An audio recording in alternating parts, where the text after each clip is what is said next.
Got it. Islam, I am Brother R. Bey, all rights reserved. Hey, yay! You already know it's another impromptu improv happy holy Venus degree to all the Muslims across the planet.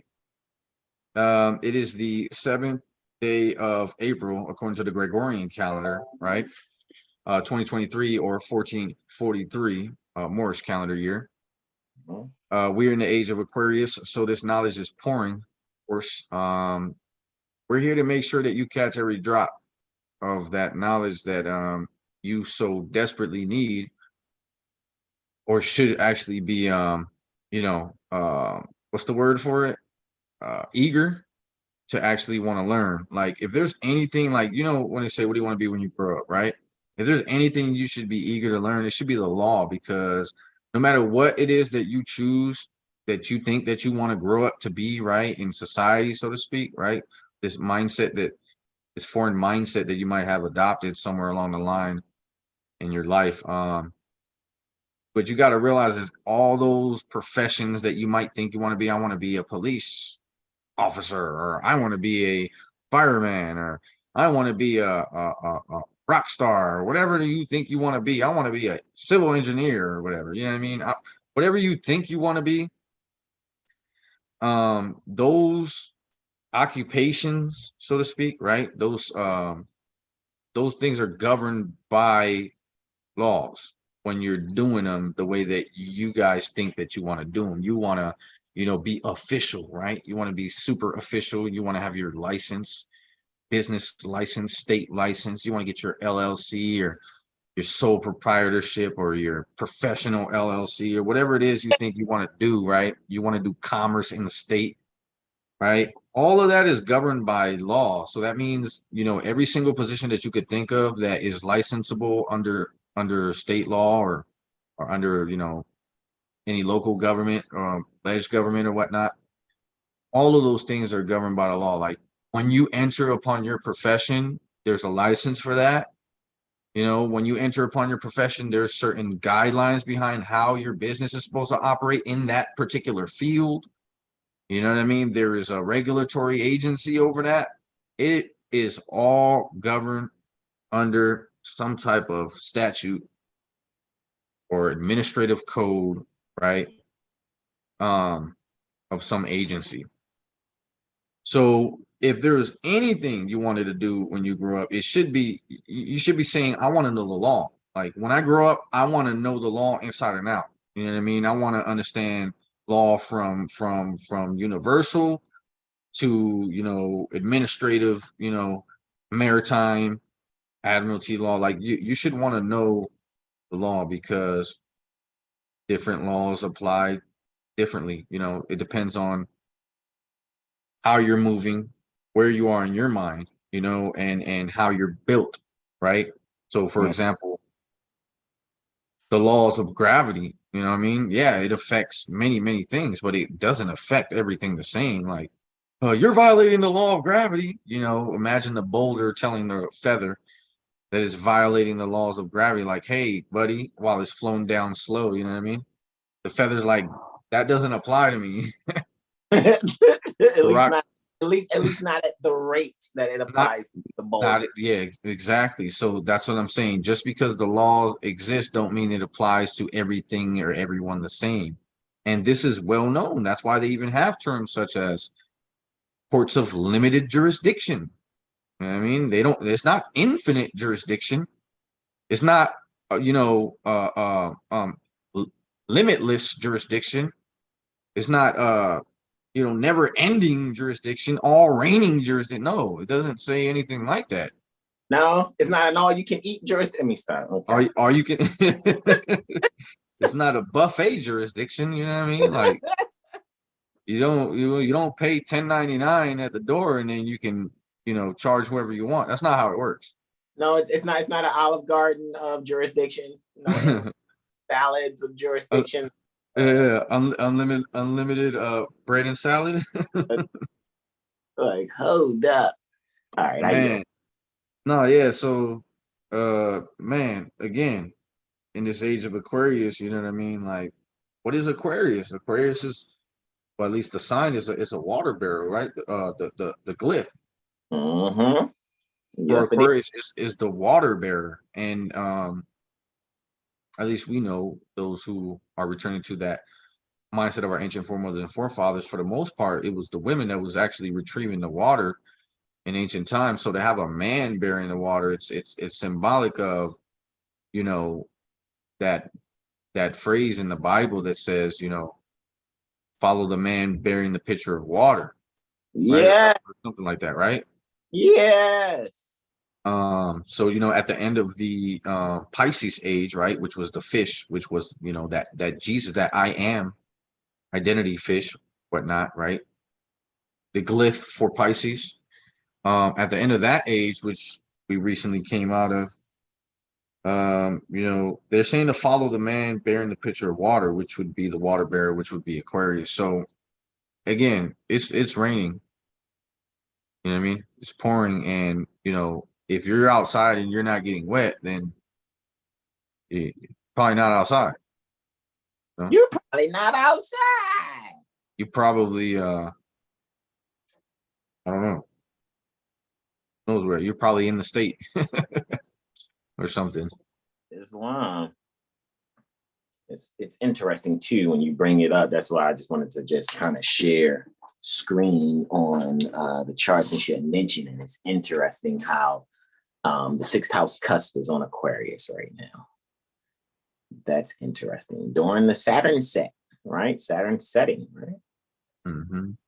Looky, sixth house cusp right there on Aquarius. It makes me wonder then, what part of the Bible is that? My mind immediately went to Job because I know Job mentions Arcturus in Job 38:32 is when it mentions Arcturus. So could you look that up real quick? Where does it say follow the man with the picture of? Yeah, 1 second, bro. Yeah, where in the Bible is that exactly? As I share this out also, I want to share this out to everyone. Let me send it to the Telegram group first, to our lawful living loved ones, and any other Telegram group that's there. And it's interesting to see too, because Saturn is setting while it's in Pisces, conjunct the Watcher of the South. And Watcher of the South's appellation is Fomalhaut, right? So, and then it's funny too, because guys, what we're about to go in on is the status. And we're going to serve you guys lovingly. Shout out to JM. I don't know if they're in the chat yet because I haven't checked the chat yet. But JM, the sister that's across the pond, yeah.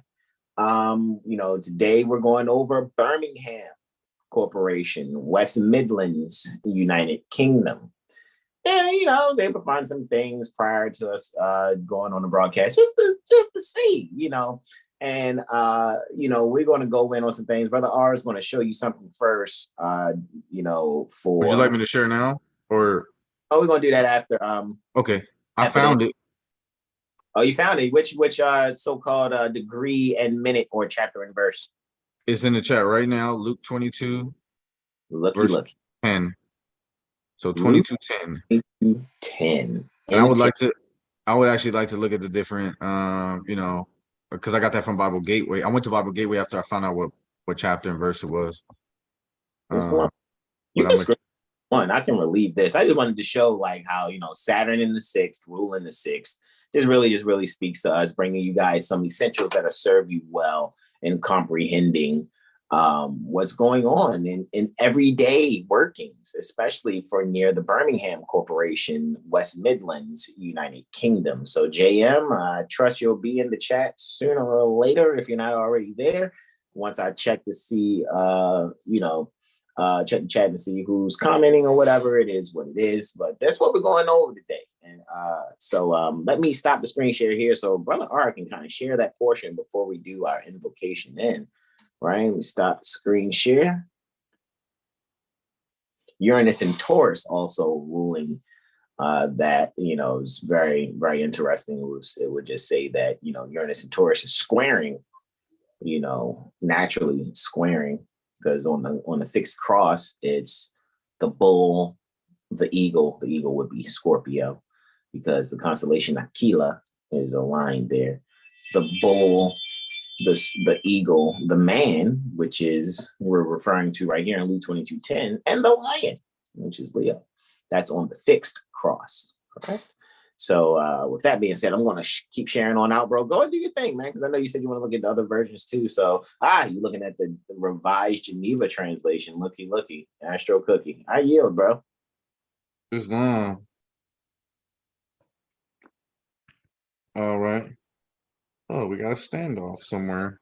All right, so we're looking at Luke 22:10, revised Geneva translation right now. We're on Bible Gateway, so we'll be able to look at a couple different versions here. But it says, then he said to them, quote, behold, when you have entered into the city, which is a thought center, a man, which is a mind, bearing a pitcher of water, a mind bearing, water symbolic of knowledge, right?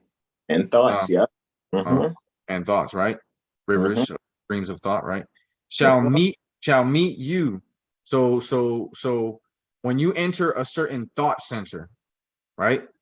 There's going to be minds or a mind that are bearing certain thoughts, right? Holding certain thoughts, right? That's going to meet you. And they're telling you to follow him into the house where he enters. Sounds very astrological to me.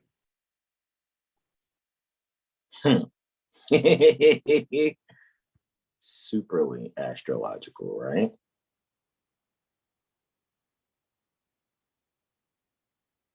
So, yeah, man.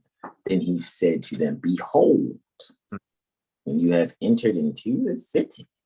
And then we could look at the Youngs, right? One of the bro's favorites. I kind of like it too because puts a little extras on it. Yeah, kind of. It almost, it's not by not being a translation, it's saying like, hey, and Luke is what is called the new body and mind, which is the New Testament, right? Which was in quote unquote Greek, right? And Greek, we already know, is for the phi cycle mind, where Latin is for the subconscious and Ibri is for the superconscious. So here's for the new body and mind, translated directly as best as possible with Robert Young's literal translation from the Greek, the Old Testament for Luke 22:10. I yield, bro. I mean, the New Testament for Luke 22:10. I yield.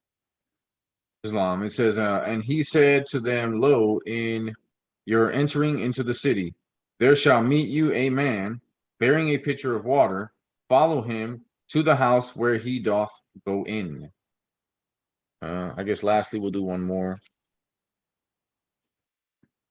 Talking about Aquarius and a house, huh? We'll do the 21st century King James.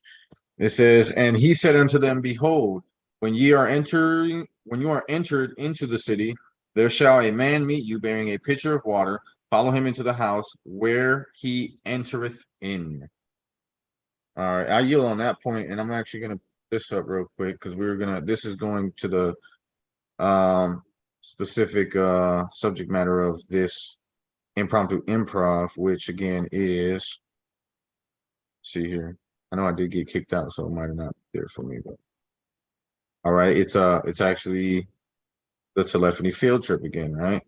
All right, so what this is right here is these are the annotated statutes for Nevada revised statutes, right? And we're looking at particularly what we want to look at. Well, first and foremost, they're saying here that these are courts of justice, right? The following shall be courts of justice for this state, all right, referencing Nevada, right? Supreme Court, Courts of Appeals, District Court, Justice Courts, such municipal courts as may from time to time be established by legislature.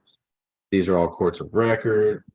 And then here we have the application of common law in courts.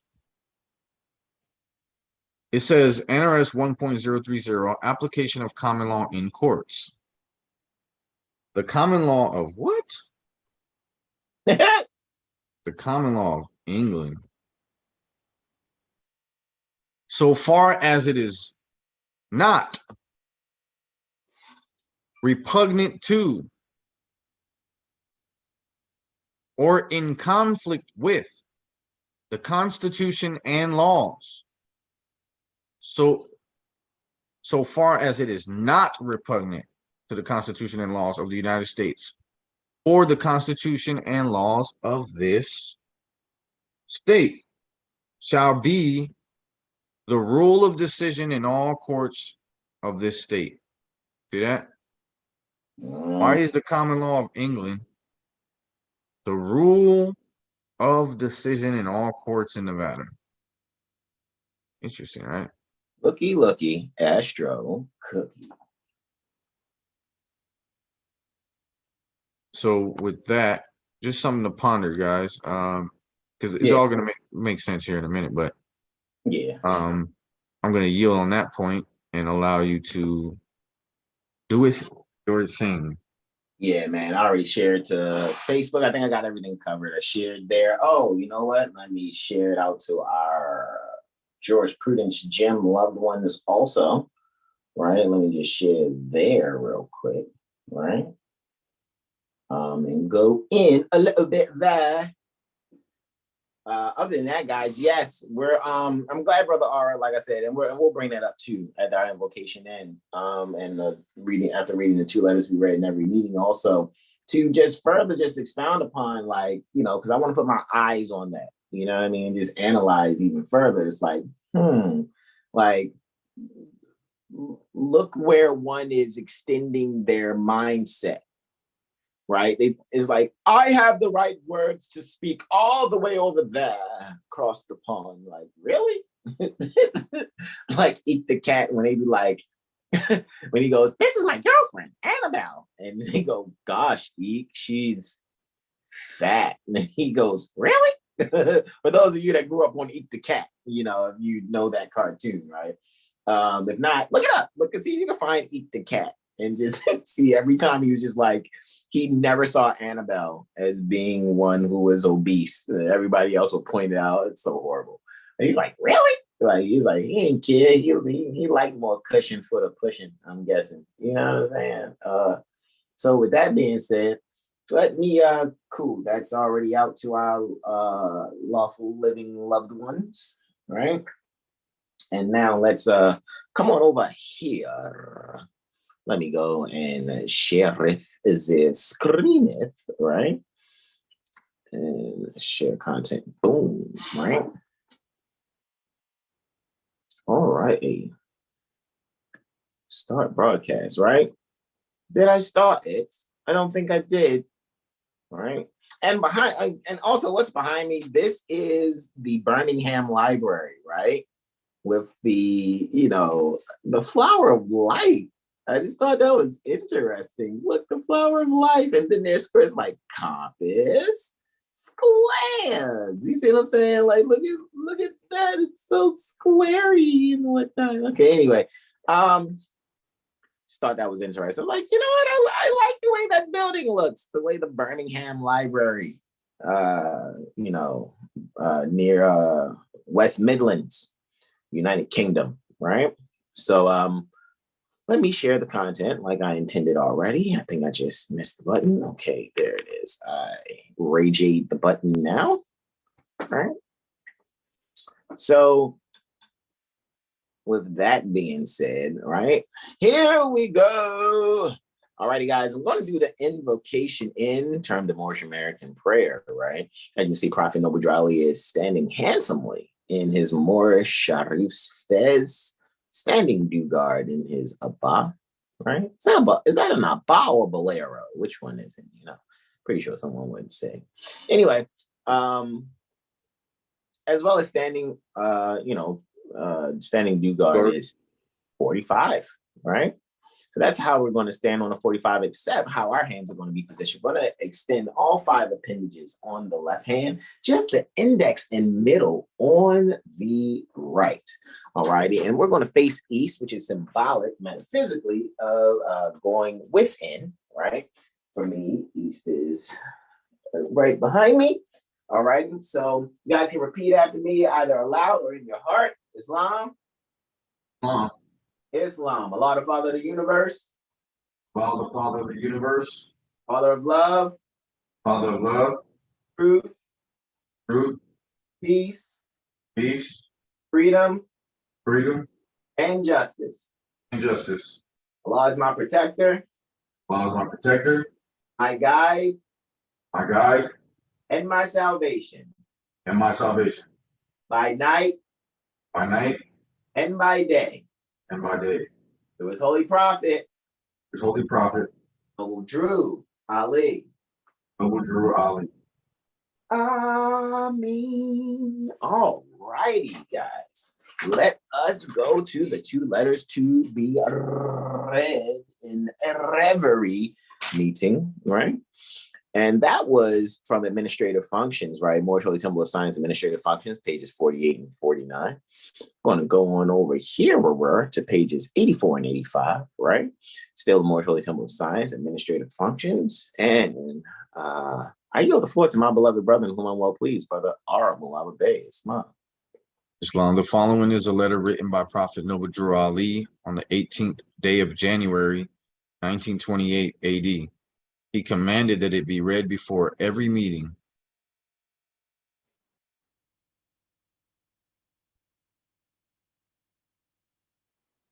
Moorish Science Temple of America, Home Office 3603 Indiana Avenue.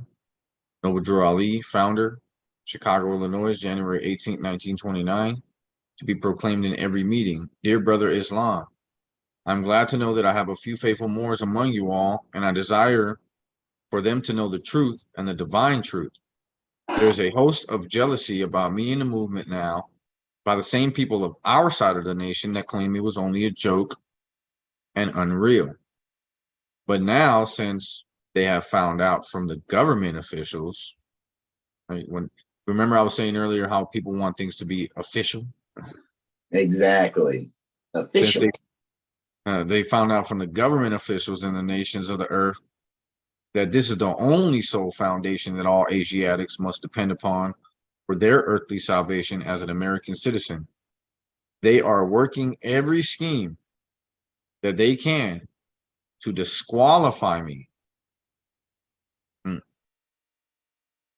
So they themselves may take charge of the situation. Right. The charge is like the electricity, which would be the power. Noble Drew Ali had the power. They were trying to disqualify, right? Correct. I have notified all these things to you long ago in the past. It is through the faithful Moors that contribute to the movement and uplifting funds, the ones that paid their divine respect to me and the movement will be remembered. That is why I'm calling upon all faithful Moors to increase their faithfulness to me, your prophet, and your divine movement.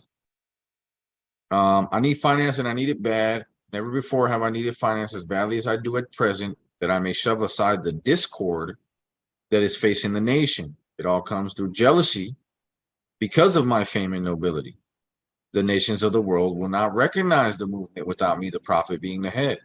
It has been proven by my work in which I have performed in the last few months, because I was at the governor's inauguration to represent the Moorish Divine and National Movement, and I will be at the inauguration of President Hoover for the same cause.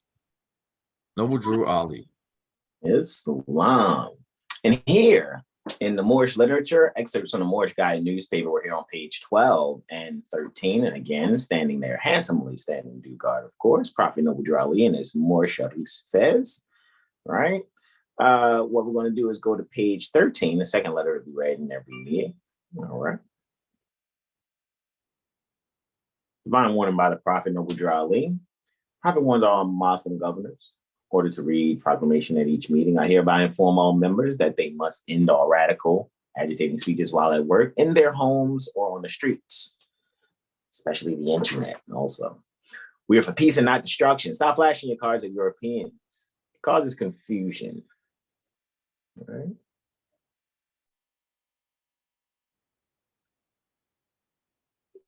Remember, your card is for your salvation. Failure to obey these orders will be of severe consequence. We are love, truth, peace, freedom, and justice. And when these principles are violated, justice must then take its course. Any member or group of members who hold malicious feelings toward the temple or the prophet or violate the divine covenant of the Moorish movement will receive their reward from Allah for their unjust deeds. All true Moors will and must obey the laws laid down to them by their prophet. If they lose confidence in their prophet, they should turn in their card and button, cease wearing their turban and fez, and return to the state where I, the prophet, found you. This is a holy and divine movement founded by the prophet Noble Drew Ali, and if the prophet is not right, the temple is not right.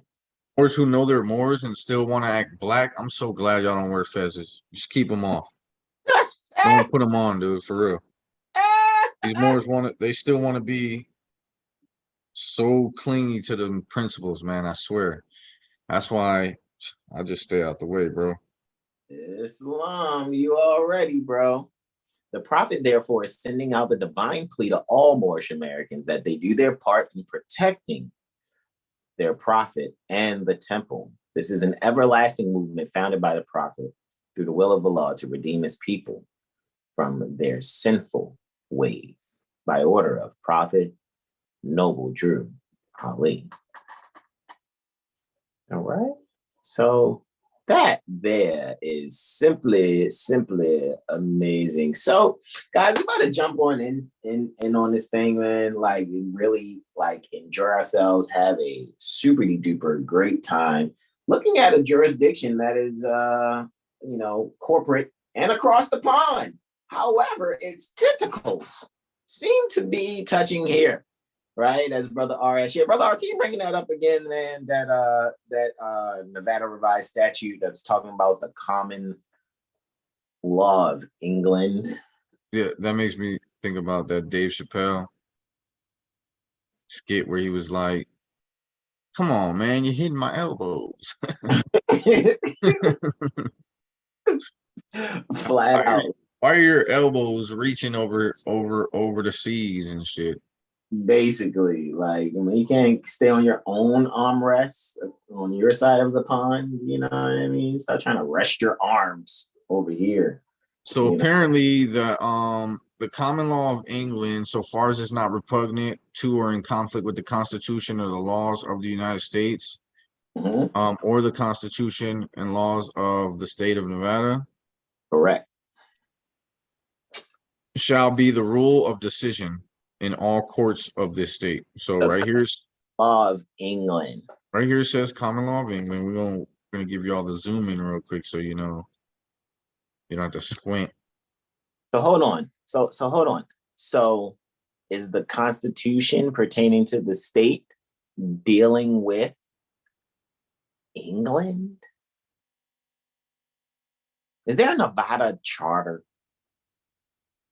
And if so, no, there's just a Constitution. That's what was transmitted at the time, and it was during wartime. That's why they call it. That's why they call it the battle-born state. Does that Constitution speak about anything pertaining to England, the land pertaining to Engels? Definitely can check. Muy interesante. All right. Let's send this out to everybody. Yeah. All right. So let's see. We could just boop. Boop, boop, boop, boop, boop, boop. Nada. Okay, go ahead, do your thing, bro. I don't see it's coming up at all. The word England, at least. The word England. Okay, what about Declaration of Rights?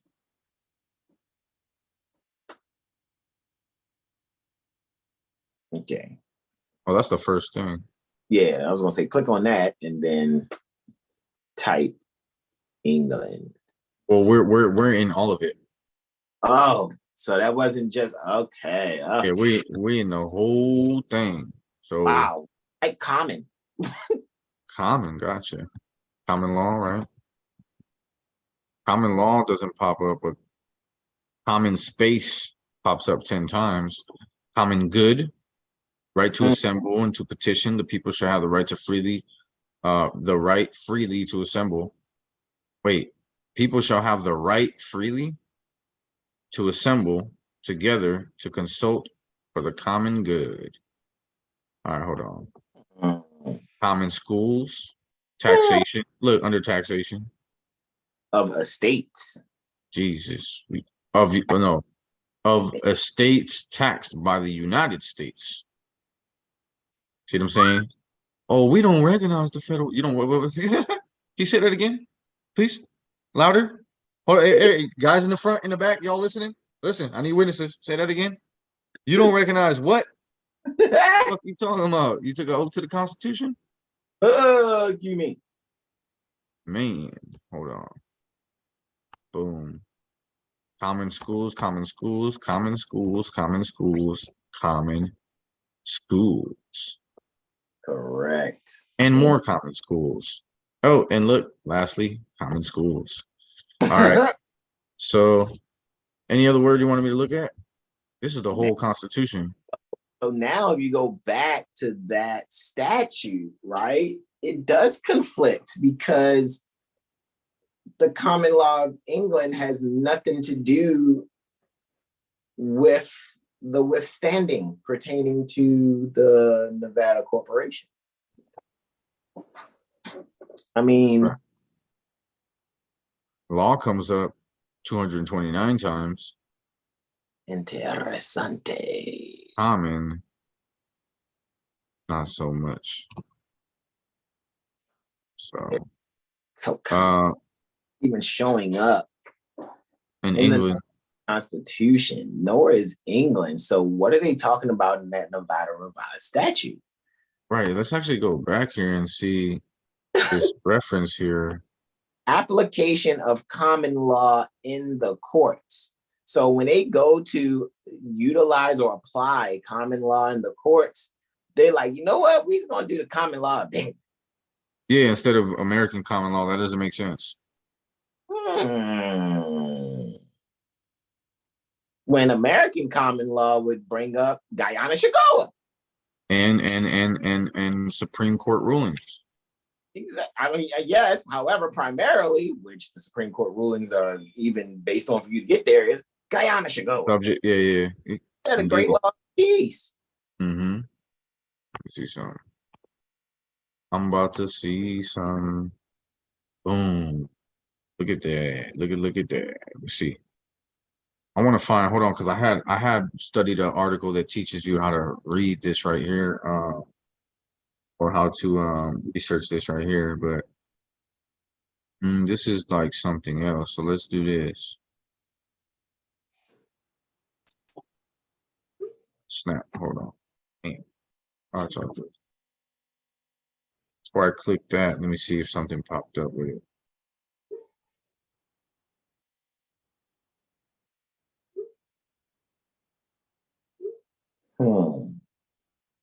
How to force a court record into common law. Shouldn't have to force any fucking letter. Right, exactly. You know what? What's a foot here?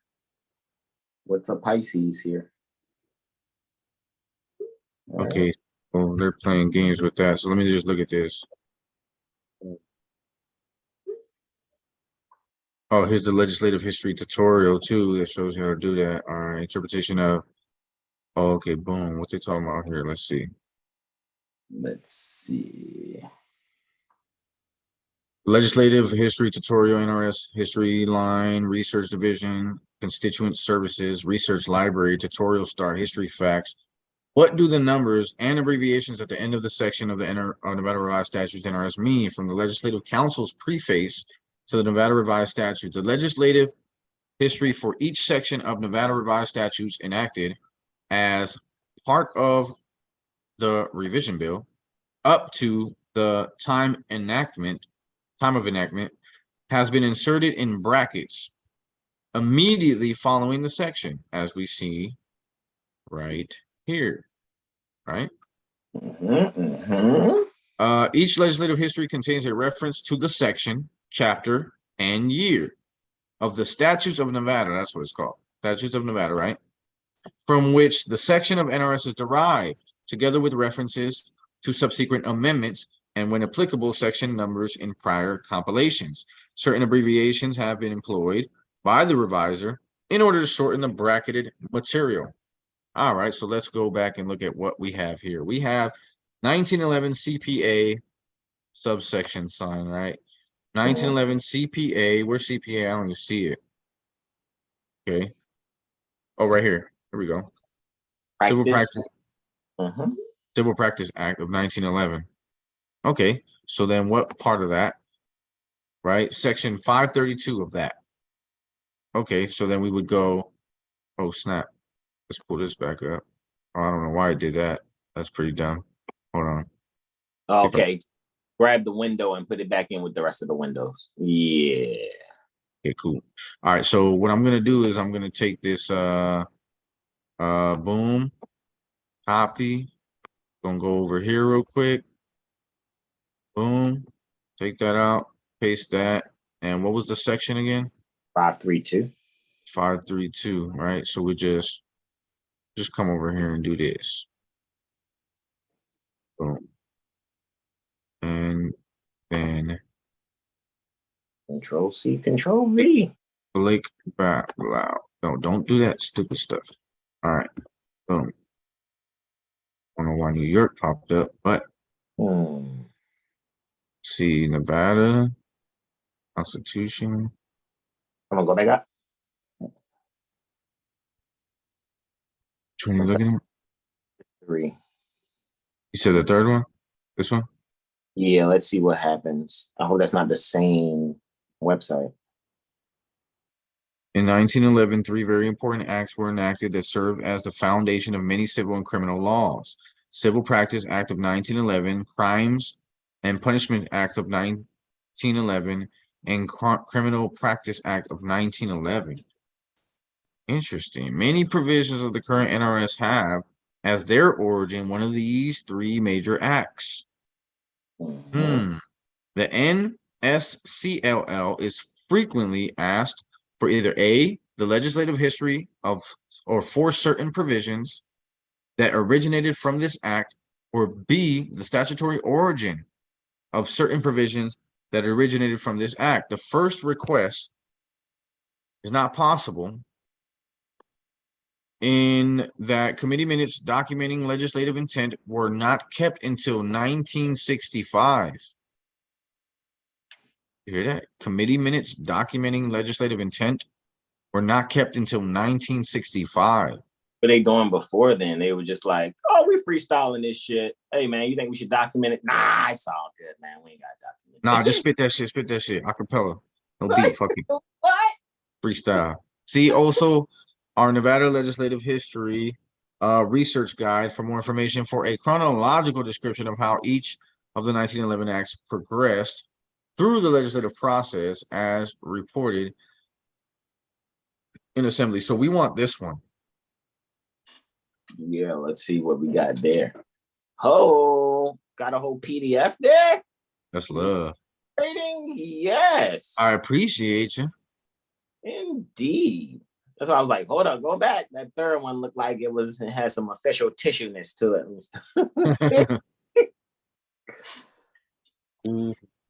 All right. Section 532. 532, here we come. Let's see what this is looking like. Okay. The 19th day, Carson City, the seat pertaining to the government's buttocks, where he sits at. Yeah, I thought that was hilarious yesterday. It's like nobody else thought it was funny, but I thought it was hilarious. Mother Malika said, "Is the governor your baby daddy?" That's what they're acting like. Bro, I was like, I was thinking about that the whole time. Like every time somebody made another joke about being subject to some under the state, it's like the governor, your mom, your dad, your baby daddy, or something like that. Don't make sense.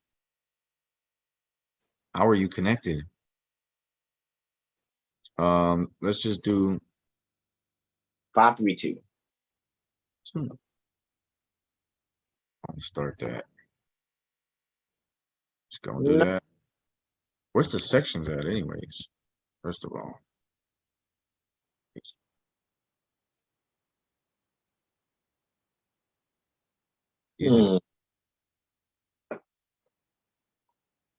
It seems like this is just a journal. of the session. It's not actually the act itself. It's just like a journal pertaining to a discussion about the act. Let's see what it says. On this day, John said, "Man, fuck that shit you talk about, Mr. President." Mr. President replied, "John, if you don't sit your ass down, let's finish this." Let me stop. I'm just saying. That's kind of how like house journals or that's like what we're looking at, right? Yeah. So that's interesting, but let's close that out because that's irrelevant at this moment. I want to see the actual act. Jeez.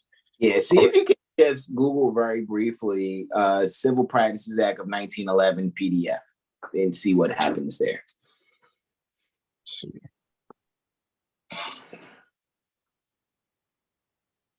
PDF. There.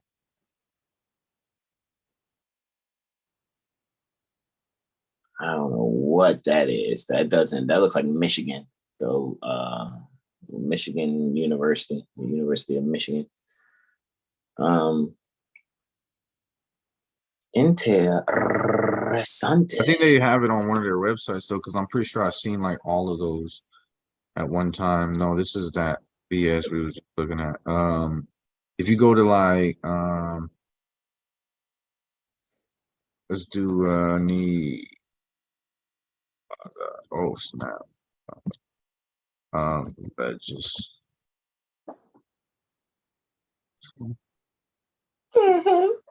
While you doing that, I'm gonna check the chat. Keep it going in chat. All right. Here it is, I think. Let's see. Hey, brothers. Islam. Hey, that's Malika. What's up, Malika? I didn't even know you came in. Yeah, is the governor your baby daddy? Yo, that shit was so funny. So guess what? We had some requests, right? Last Friday we went over Connecticut. Next Friday we're going over California's whole organization. Today we're going across the pond, and we just wanted to use Nevada's court invocation of common law, saying, "Oh, well, the common law is going to be utilized within the courts near Nevada State Republic. It's going to utilize the common law of England." Right? And I was like, because that's interesting, because we're actually, the presentation today is going to be reviewing the constituents or the constituting documentation pertaining to Birmingham, West Midlands, United Kingdom. So the city is Birmingham. West Midlands would be like the province or the state, right?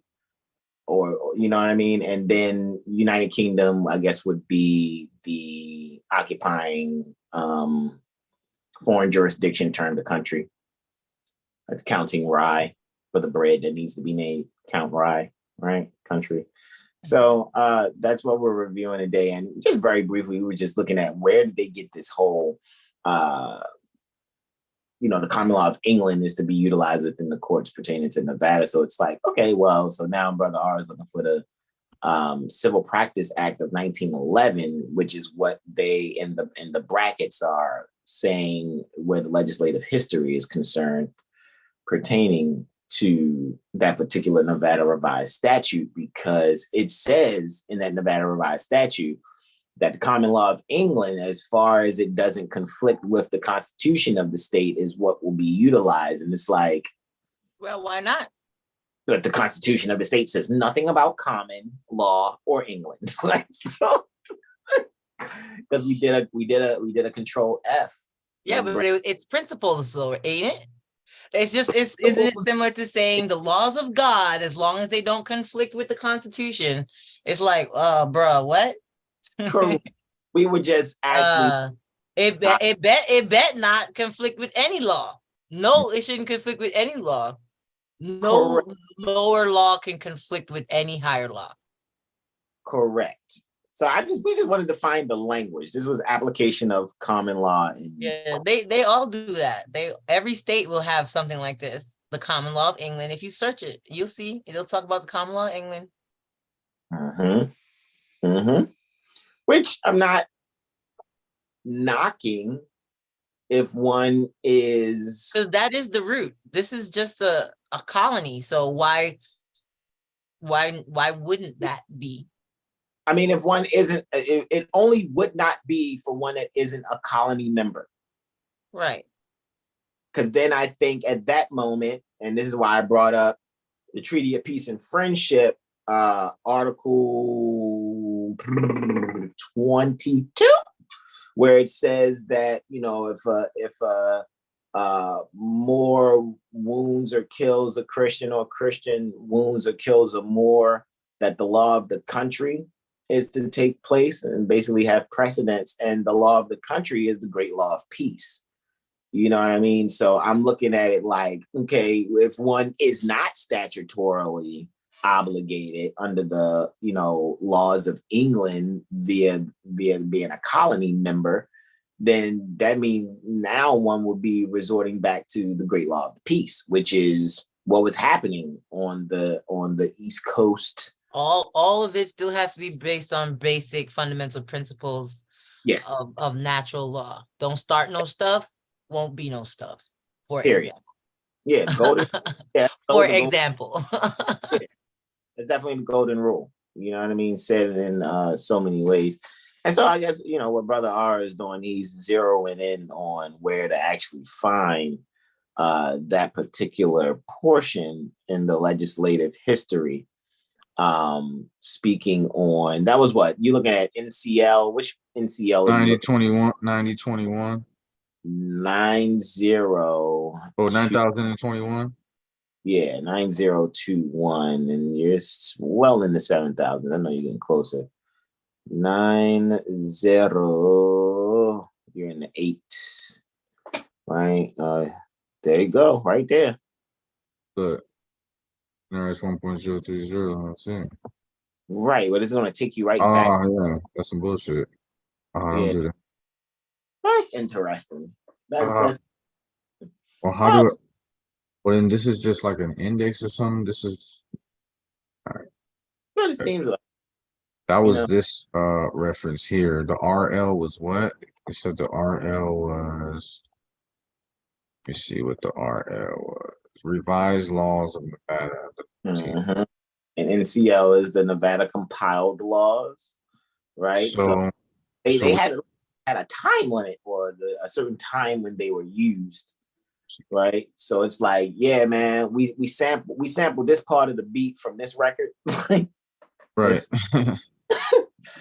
This song was played back then, you know, so that's kind of what that is there. However, hey, shout out to all 20 of you in the chat, and then we're about to get really going to get this thing on the roll here and checking out near the Birmingham Corporation. Mother Sahar says peaceful greetings, Brother Hasan and Brother R. Happy Holy Degree. TT Bird says peaceful greetings, everyone. Mother Sahar, indeed, laws of nature. Open 642 says greetings. Mother Sahar says yes. Luke 22:10, the water bearer. Don L says happy Holy Degree. After saying Islam, Mother Janelle Blash L says Islam. Maya B, what's up, Maya? Malika Maya is in the chat. She says peaceful greetings. Of course, Brother R says Islam. Happy Holy Venus Degree to all mothers and sons in attendance. Brother Derek Blash Bay says happy Holy Degree. Slim Urban says Islam, and given 2 on the right, 5 on the left, 2 on the right, of course. C. Thomas says Islam. JLV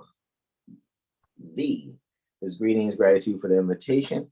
Mother Sahar says, look up the definition of common law in Black's Law Dictionary, 4th edition. Indeed, JLV says parens patriae, right? Where the corporations take the position as if they your daddy, like yo, the governor, your baby daddy, right? Parents patriae, right? Open 642 says, dang, with the exclamation point. Jadon says, yeah, yesterday was enlightening indeed. Talking about class, talking about that jurisprudence gem Bible study, which ended up, man, I was still laughing at that. Shut up when you talk to me. Oh, my ass.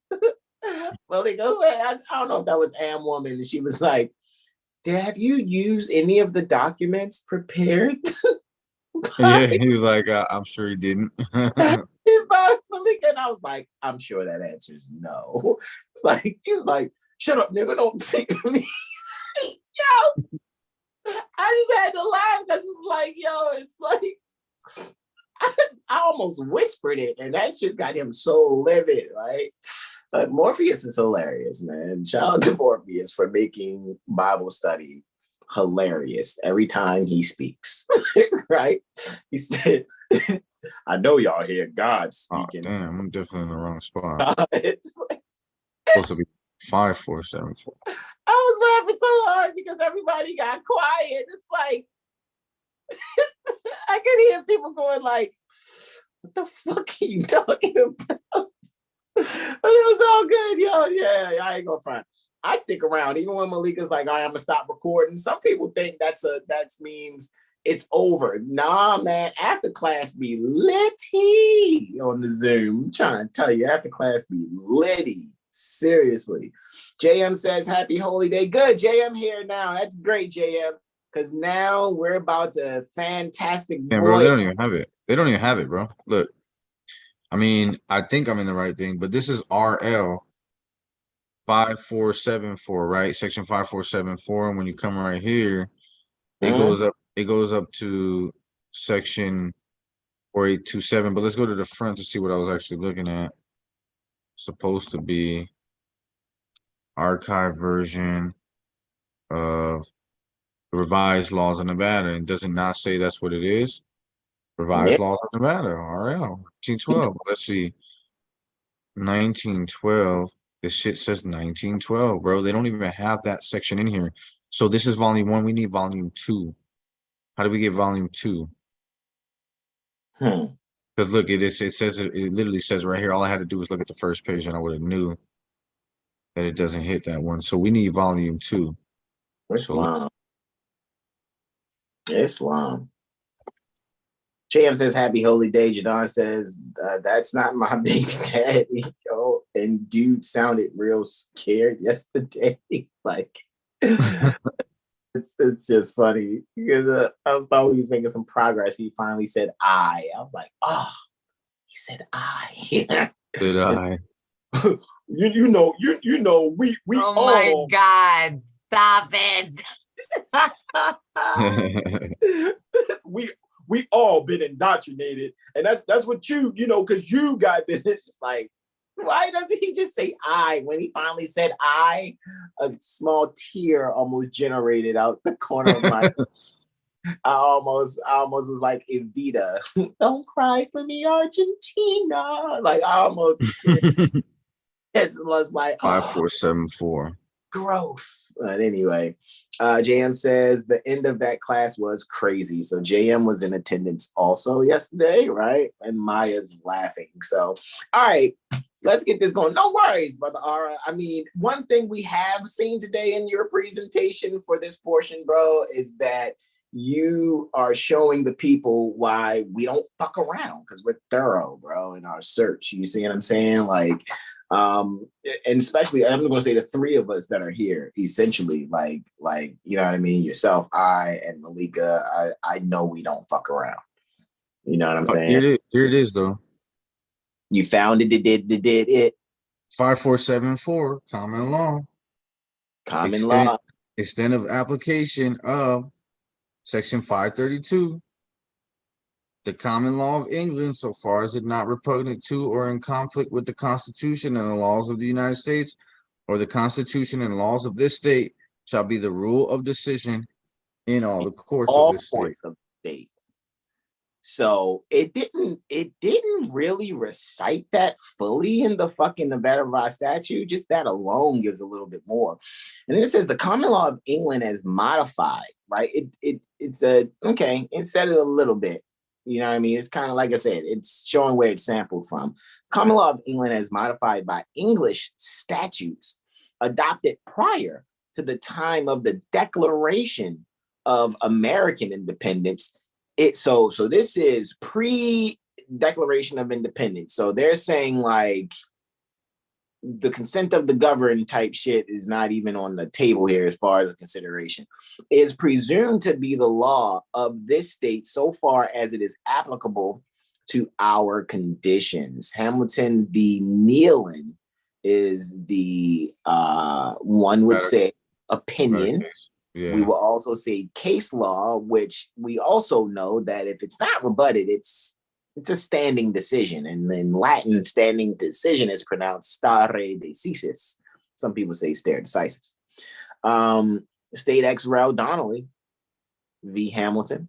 Also, the common law rule that a condition cannot be reversed to any but the grantor of his heirs has not been recognized. Or his heirs. Let's start all over. The common law rule that a condition cannot be reversed to any but, so the only ones who it can be reversed to is the grantor or his heirs, right?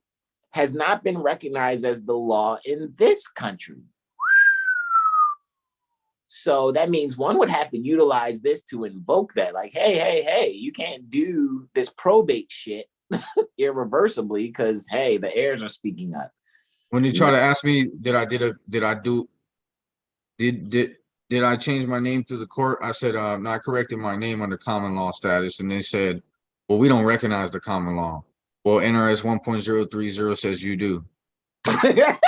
and then she was like, oh, well, that's as long as it's in accordance with the Constitution, exactly.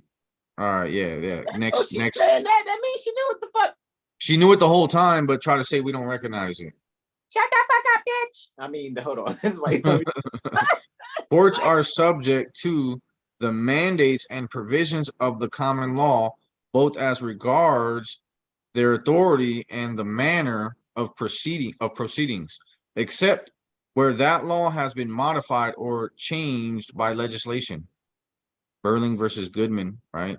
And you saw this after looking for volume 2, or this is still within volume 1? This is volume 2. Okay, gotcha. I yield. Whatever is a crime at common law is punishable under our statute. That's an interesting one. The common law forbade the transfer of any disputed title or right, whether relating to real or personal property. Whoa, that's a mic dropper there. And made all such transfers utterly void. Stop right there. Jesus, Mary, and fucking Joseph. Okay, this is what, man. So anybody trying to run you off the road talking about you don't have a license or a registration, or you don't have a license plate, this isn't registered in the state. Well, this is a common law, conveying that I'm doing, because, the common law forbade you to even have this conversation with me. I stopped because your lights are flashing that you need assistance with something. You're trying to dispute right of this property? You're trying to transfer this property? Trying to transfer my property rights to you, and you're trying to administer how I should be moving. Talking about I'm in the state on the state highway. Fuck you. No, I'm not. Exactly. And even if I was on the state highway, guess what? You can only regulate the use of that state highway by the public. Show me how I'm a member of the public. Show me what office I took an oath, to support. Where's my oath of office?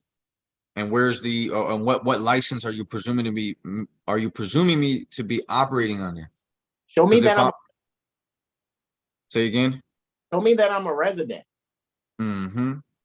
Personal property, real or personal property. That's all they deal with is real and personal property. Mm-hmm. And administer my. So you can't say again that my right to consent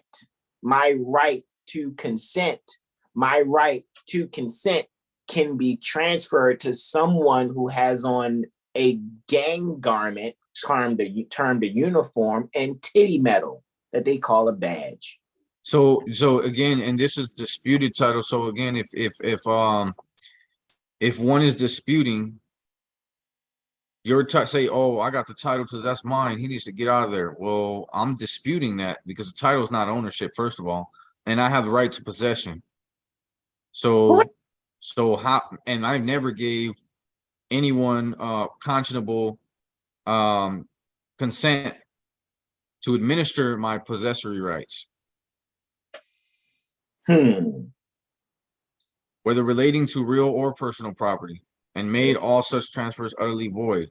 So, like, for example, if a title, that's like talking about basically like an encumbrance on a title, like, you know what I mean? Like, oh, there's a list pendants on the record. So now your title, whoopsies, pardon me, I must have went real far. Oh no. 47. Right here. So that list pendants on the record would actually, or like a lien against a property or something like that, that creates a dispute against the title, or a dispute against someone claiming that they have a right. You're disputing that right in that title. So they're saying, oh, we have the right to take this property from you. Well, I'm disputing that right. So now if he tries to sell the property, it's not transferred, it's void. It's a void transfer. Wow. See that? Void transfer. That's also invoking void ab initio, which means it was void from the inception. Right. It's just like fraud makes things void. So I guess I'll yield the screen share now that we found.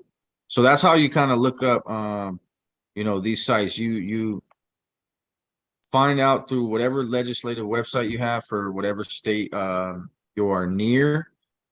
You'll find the citations, how they cite it. You can look it up, and there will be instructions online on how to read that stuff, how to decipher it, and what books you can go look. Because I guarantee they got this book in the law library. They got these books in the law library.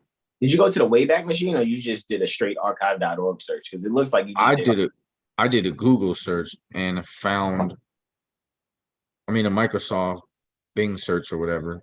And the archive popped up right here. You know what I mean? Bada bing, bada fucking boomski. Look at that.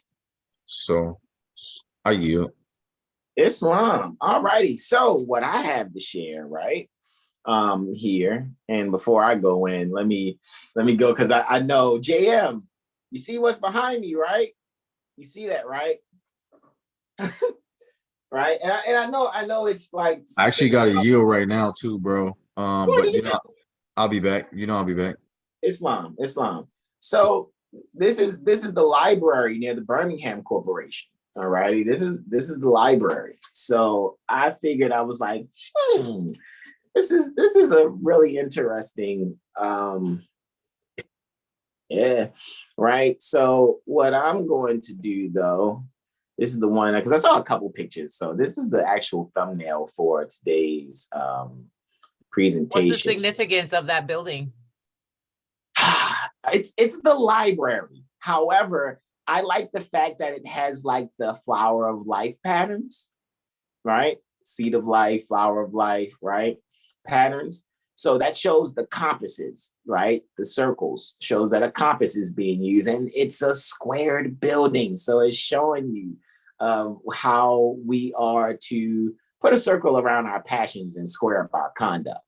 You know what I mean? Be plumbing level in your thinking, because that's the library. Look at it.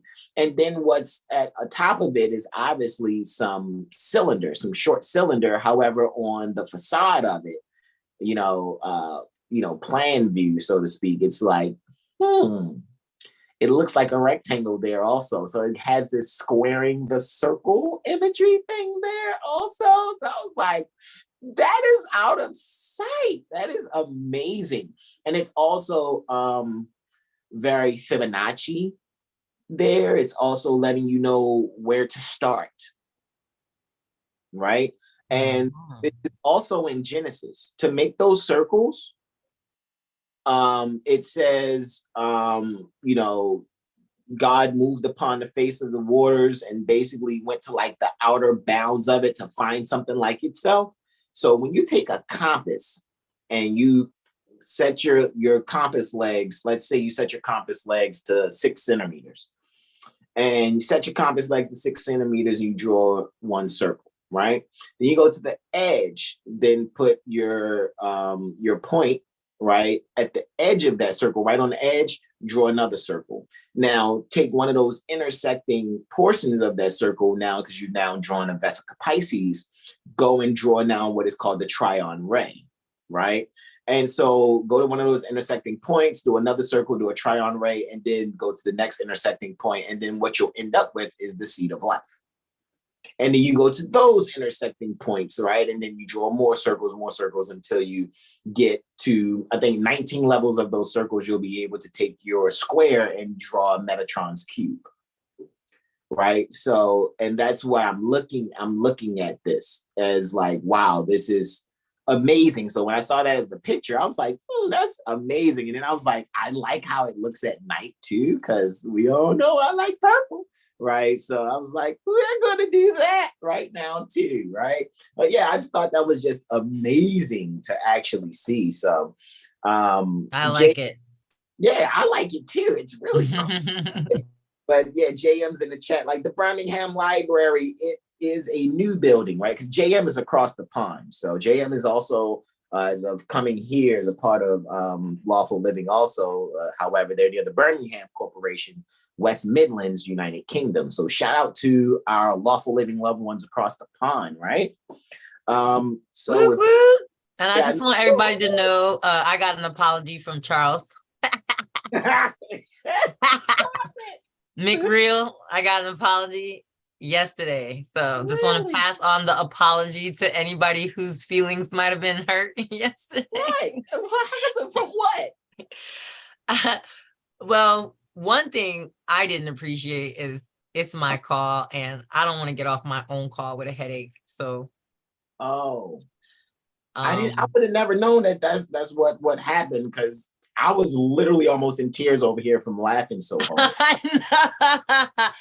I don't get headaches, but you know, I know that was what was, I know I'm how should I say, empathizing with others who are not used to that on our call, because that's not typically how it is. And I know there were people who were thinking like, wow, is that how it is? That's not how it is. Oh yeah, guys, that's why you guys have to really be a serious student.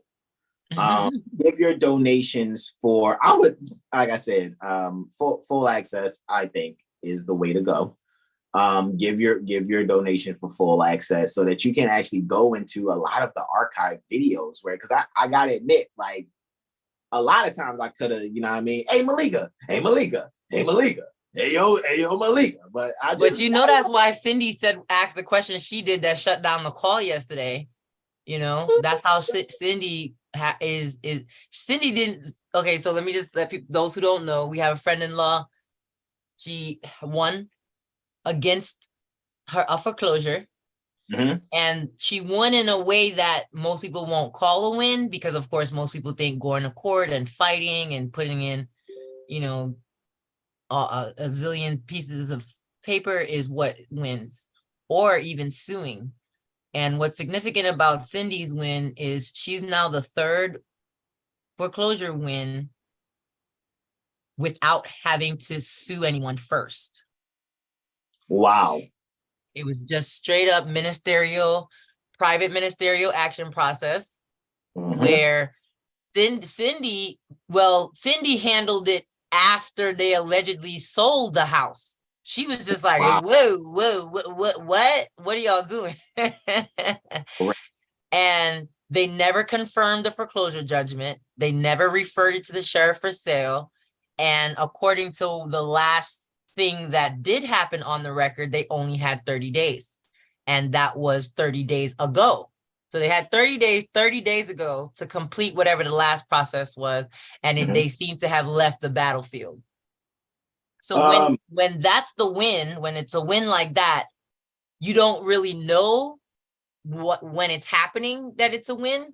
You find out after the dust settles, and it's like, wait a minute, if they wanted to do anything now, the rules say they would have to start the process all over from the beginning. And ain't nobody got time for that. Ain't nobody got time for that. Shout out to Cindy. Yeah, right. So when she asked the question of, and how many of the classes have you watched? because everybody has access to me. Everybody has equal access to me. Everybody on that, a lot of hundreds of people on that group, they have my personal phone number, but they know that I put those videos together for a reason. And it's not just so people could give me big bucks. Okay. It's because we are thorough and we start from the beginning. And that's the type of comprehension that is required in order for you to win at any stage of the game, not just talking to me because you're in a pinch. If you got a quick question, sure. But if you need to study something, you got to go to the class, the actual class, not just our Tuesday, Thursday. Correct. And then that's what she asked, on the call yesterday, because that's what she does. Binge watch. I can tell when y'all in there because when y'all say additional comments and stuff, but that's what's required really. And most people don't want to do it. And that's why they don't win at any stage. So Cindy won on an after sale, alleged after sale. Wow. So she was able to knock them out the box, Rick, by just being in my own head. I got a song. It's like, I don't know what you heard about me. Yeah, right. Of course, it ends in because I'm a motherfucking PMAP. Let me stop. No, I'm serious though.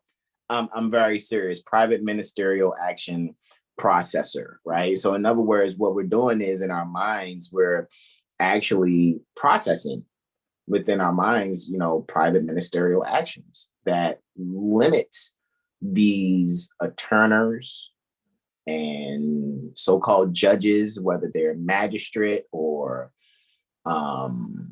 chief, so to speak, things of that nature. So I was like, yeah, man, like that's where it's at, honestly, because at the end of the day, I see that's what's with things that I have documents on. I'm not going to front, like put in something 3 days ago dealing with the whole informer pauperous non-prisoner and attached something to it, and there's nothing that's been said like, nah, we need that 402.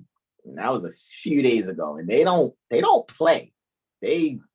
They're responding immediately. They're like, oh, it's just sitting here for a couple of days, then we finally checked our email. Nah, you put something in tonight, Monday, you're gonna have something answered. You put something in Monday morning, they're going to answer you before lunch. Like, yep.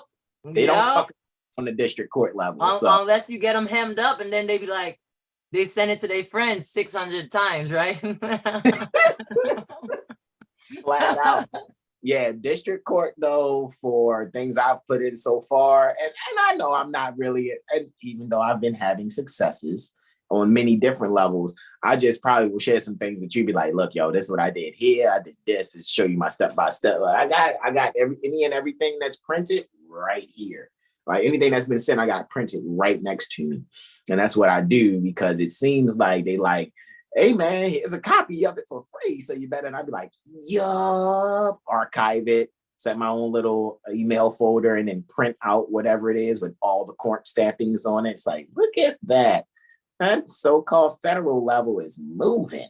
Anyway, so with that being said, I just wanted to bring up, you saw how Brother R brought up Nevada. I'm going to bring this up, and then we're going to go travel, guys, virtually to near the Birmingham Corporation, West Midlands, United Kingdom. All righty. I wanted to bring up the Maryland Manual because I know that with bringing up the Maryland Manual, there are some things I wanted to see.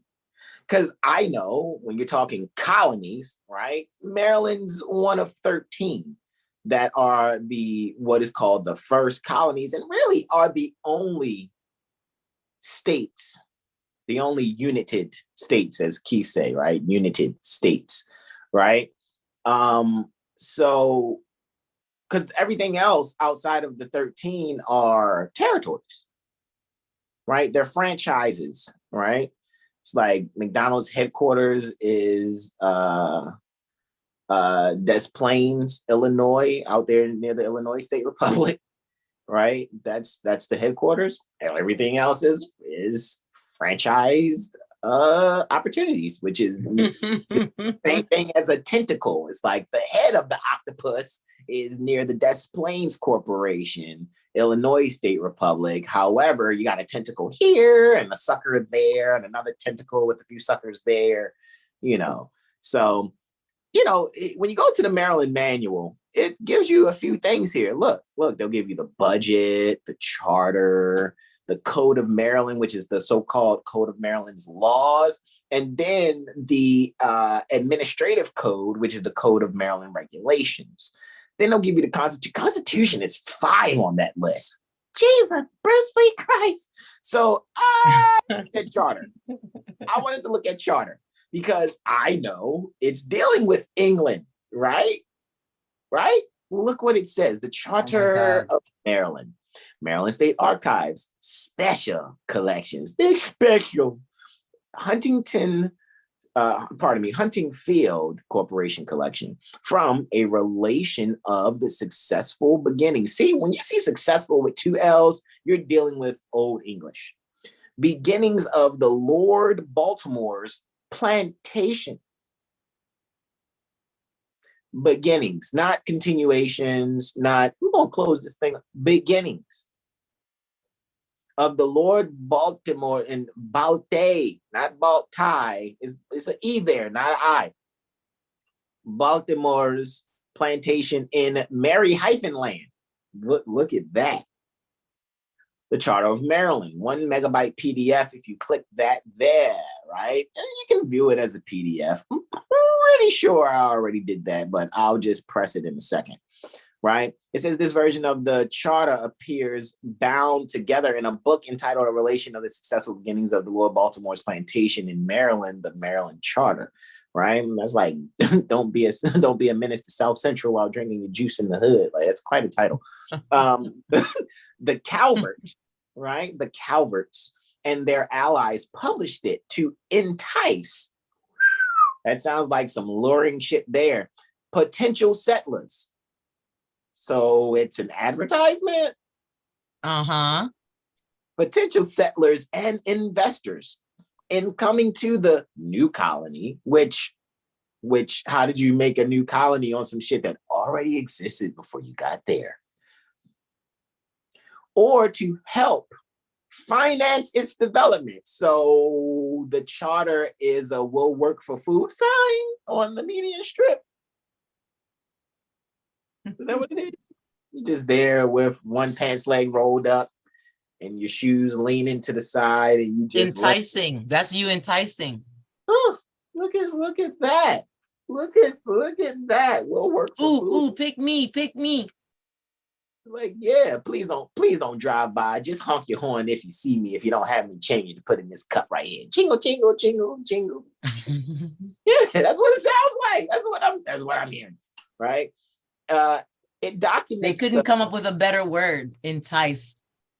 I mean, it sounds very honest to me. It's like they're showing some leg. Well, that's the definition of advertisement in the Washington Code. They actually say to entice.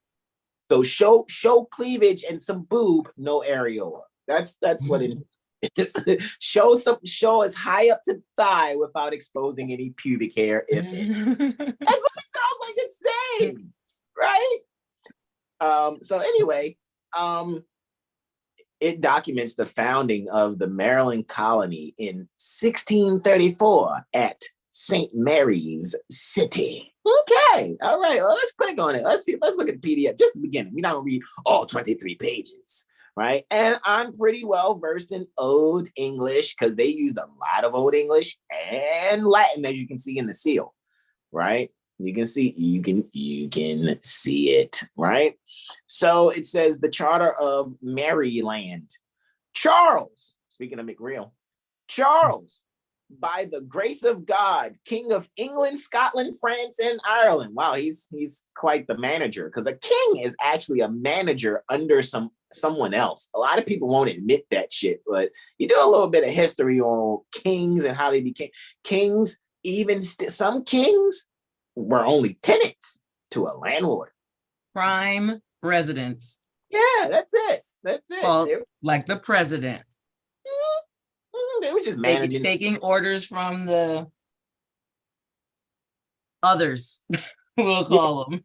Yeah, some others above them, right? Like how the voters are the head of the state who actually vote for the governor to administer their affairs. Like when you look in the book that's called Unto Thee I Grant, and the emperor of China is actually the people. The emperor of China is the people, and they appoint it as a prime minister on their behalf to get things for the people. So when some people be out here like, I'm an emperor and I'm an empress, I'm like, you have fucking multiple personality syndrome. Because, but the reason why I can say that is because I comprehend that an emperor is a group of people, or an empress is a group of women. But one would have to read those documentations though within the Rosicrucian library to be able to even get that kind of comprehension. People think it's positions, these positions or titles are made to put them above people, when they're literally created to point out the servants of the people. Correct. A king or a queen is a servant of the people. A shiny servant. Not the other way around. At all. That's actual government. The other way around is called military. Right. And that has to be voluntary. Exactly. When one's trying to rule over the many, one ruling over the many would be called a panopticon, right? The few ruling over the many, and that's military. Where the many rule the few is called a synopticon, right? And a picture of a panopticon would be the back of a one Federal Reserve note, where they have the capstone elevated above the rest of the pyramid with the single eye. That single eye would be the few over the many, which is a panopticon. So when it's always been a synoptic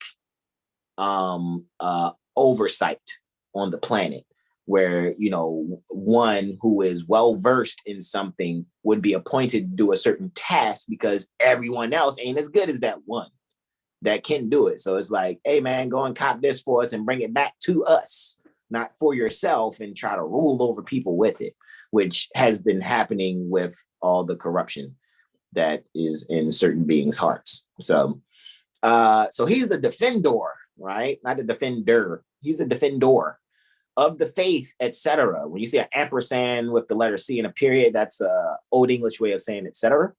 To all to whom these presents, I know it looks like an F without the little cross marking, but that's a lowercase s, right? Because the S, like, and this is following Greek rules, sort of. When you read the Greek alphabet, there are 3 types of sigmas.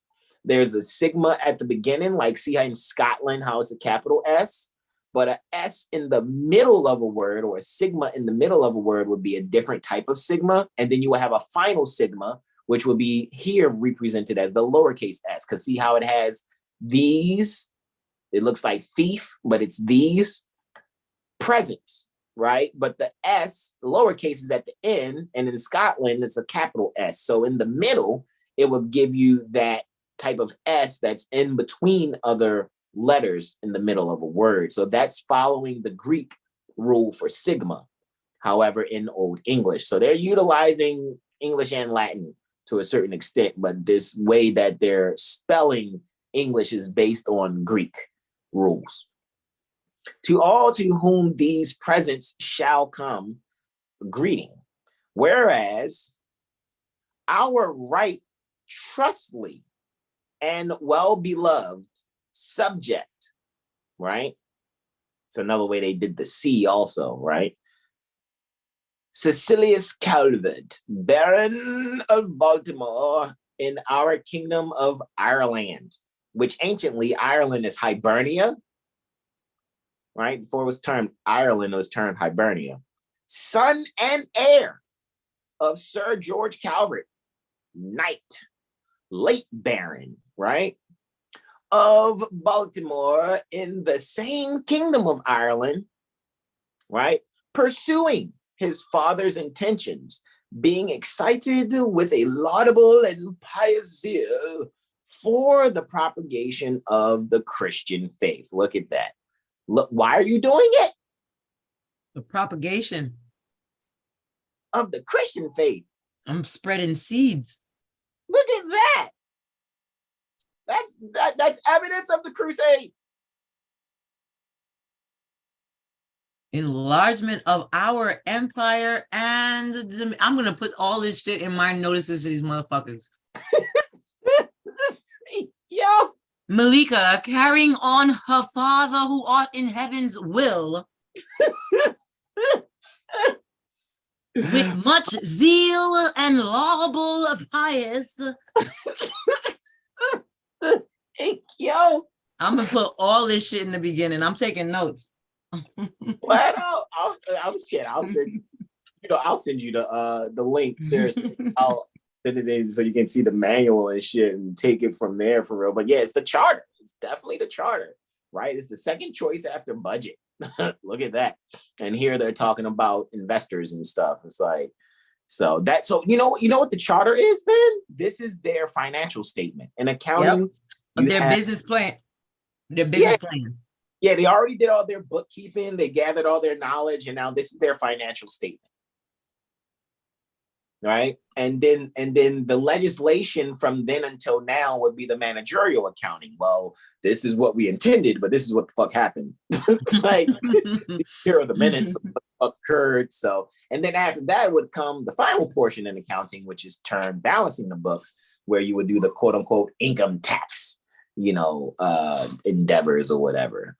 But yeah, you guys can see the propagation of the Christian faith and the enlargement of their empire and dominion, which they've never had any, actually, because there were people already existing that had this shit before them. However, what they're doing is mimicking those that they were under the tyranny of. And now they're like, we want our own shit or some shit. You know what I'm saying? However, have humbly besought leave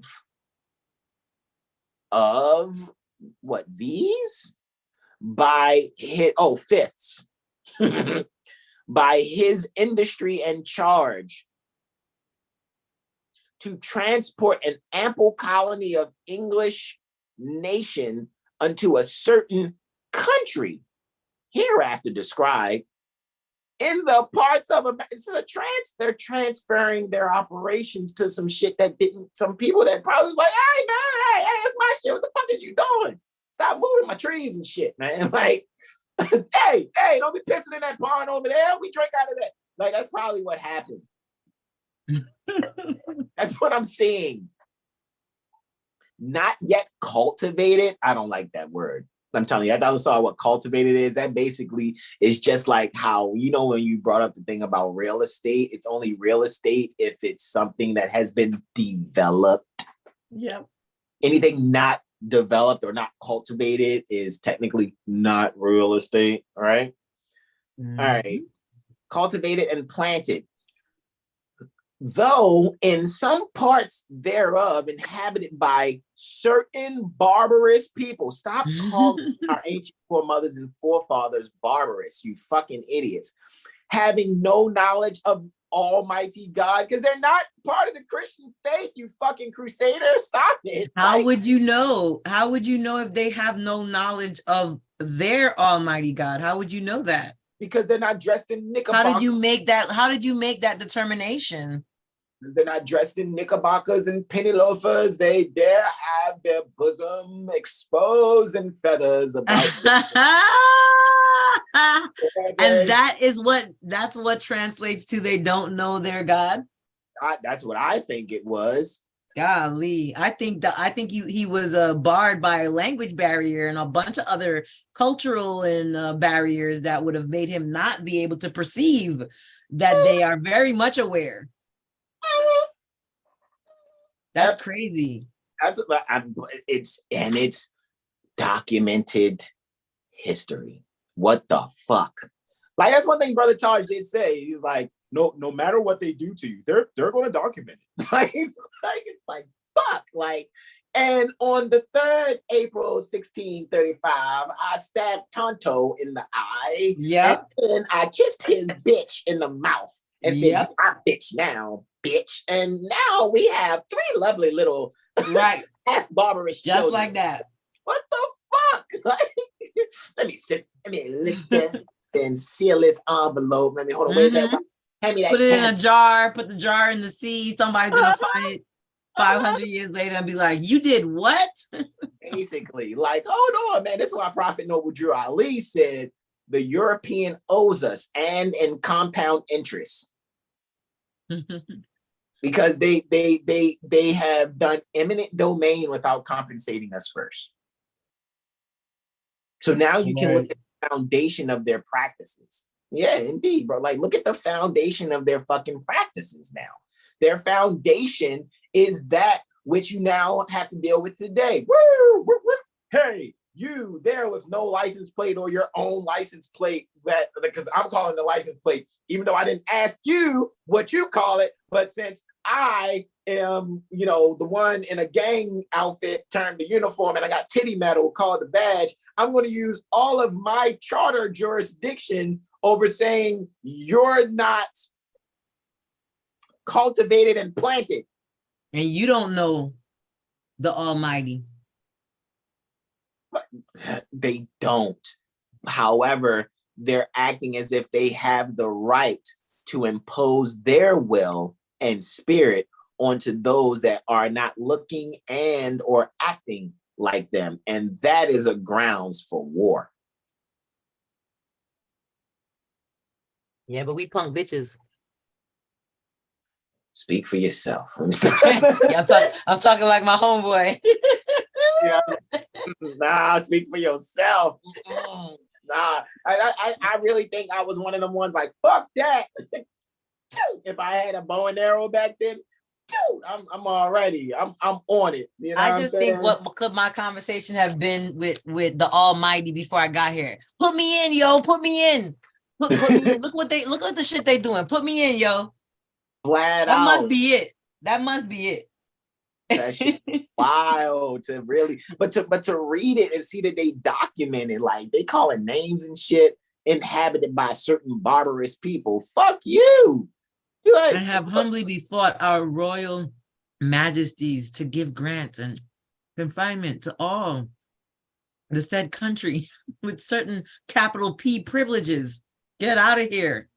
Like what? Privileges and jurisdictions. That's how they spelled jurisdiction back then. Jurisdictions requisite for the good government of state.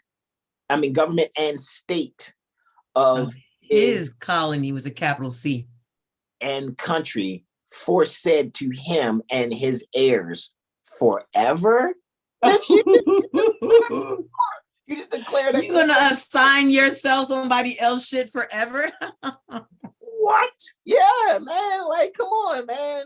Oh, and here too, you guys can see the lowercase s at the beginning of state. However, it's not a capital or a lowercase. So you're seeing that is also showing that if it's a lowercase s, but it's not at the end of a word, it still has that F without the real like cross marking. So just so you guys can see that now he's telling you what to know, the bounds. Know ye. Loudly. They make sure they put it in all caps. Fuck yeah. Therefore, that we favoring the pious and noble purpose of said barons of Baltimore, of our special grace, certain knowledge, and mere motion. That's a courting term.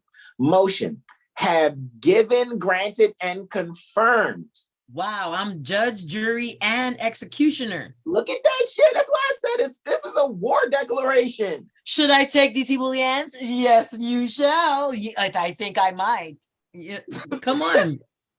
Hey, me, should we do this? Yes. Yes. I should go over there and let me, myself, and I go over there. Just like that. What the fuck, yo? That shit's wild as shit. Have given, granted, and confirmed, and by this, our present charter for fifths, our heirs and successors do give, grant, and confirm unto the said Cecilius now Baron of Baltimore, his heirs and assigns, all that part of the peninsula lying in the parts of America between the ocean on the east and the Bay of Chesapeake. So they're talking about the peninsula that is termed I'm saying this publicly because I don't give a fuck what you think, because you can sit there and research it yourself. But there's a portion, when you look at what they term on the map is Maryland, like, oh, Maryland looks like a gun. That peninsula before entering the Chesapeake Bay, which is when you look at routes, and they was talking about, oh, they came across some waters before hitting the land, and before they hit the land, that's the Chesapeake Bay. It's just that the shit's so wide, no, you can't see land across it. But that portion coming off the fucking Atlantic Ocean, that peninsula, that's termed, and you can do the research yourself, Accomack County, Virginia. That portion is still under the jurisdiction, quote unquote, of so-called Virginia. They still made that so-called Virginia colony. If you check out Accomack, ACCOMAC, 756 acres, I think it's all made up of. That's all my family's land. Every last fucking bit of it. I found out in doing the research that my mother's grandmother, which is my great-grandmother, she manifested near that particular county jurisdiction term, Accomack County. Then I found out my father's mother, which is my paternal grandmother, she too manifested there. And I was like, am I a product of incest? What the fuck is that? However, when me and my patrilineal grandmother did the research, because she was the one that gifted me my first fez, which is the red one that I keep under any other fez that I wear. She gifted me this one, right? Because when she found out that, I'm like, look, I'm gonna be the family's historian and lawyer in fact, right? Attorney in fact. And when she found it out, her being Jehovah's Witness, she still went and caught me a fez, a short tarboose with a gold tassel. And so I was like, she was with it because she knew what the deal was. But she was like, I ain't gonna even knock that. Here's the history. And she started giving me the history. And I asked her, I said, because I know my great grandmother's quote unquote maiden name, I said, how far are y'all from? And I said who they are, but I'm not going to say because I'm not going to give that information. She was like, oh, they live right down the road from us. I said, that's my great grandmother, matrilineally speaking. That's their family's last name. She was like, oh, we grew up with the blah blah. I said, so my mother and your son, my father, had me. Would that technically sort of kind of be like, so we weren't related then when you were little knowing them? We sure are now. My parents are ninth cousins. Well, okay, see, and that, but one mother's breast have given us all suck. Technically, we're all fucking related. Yeah, So ninth cousins. They had a grand aunt or something in common. Wow, a great grand aunt. Yeah. Wow. Well, yeah, that's why I'm just saying, even looking at this and reading this, it's like shit. But that's gonna happen if your people are in a place for generations. Of course. That's very true. Like that's why I just eventually, that's why so-called family reunions are good, because you might end up with like a Kevin Gates and Drika situation. Like, y'all know y'all cousins, right? Yeah, my cousins are related to each other on two sides because of a similar thing. So wow.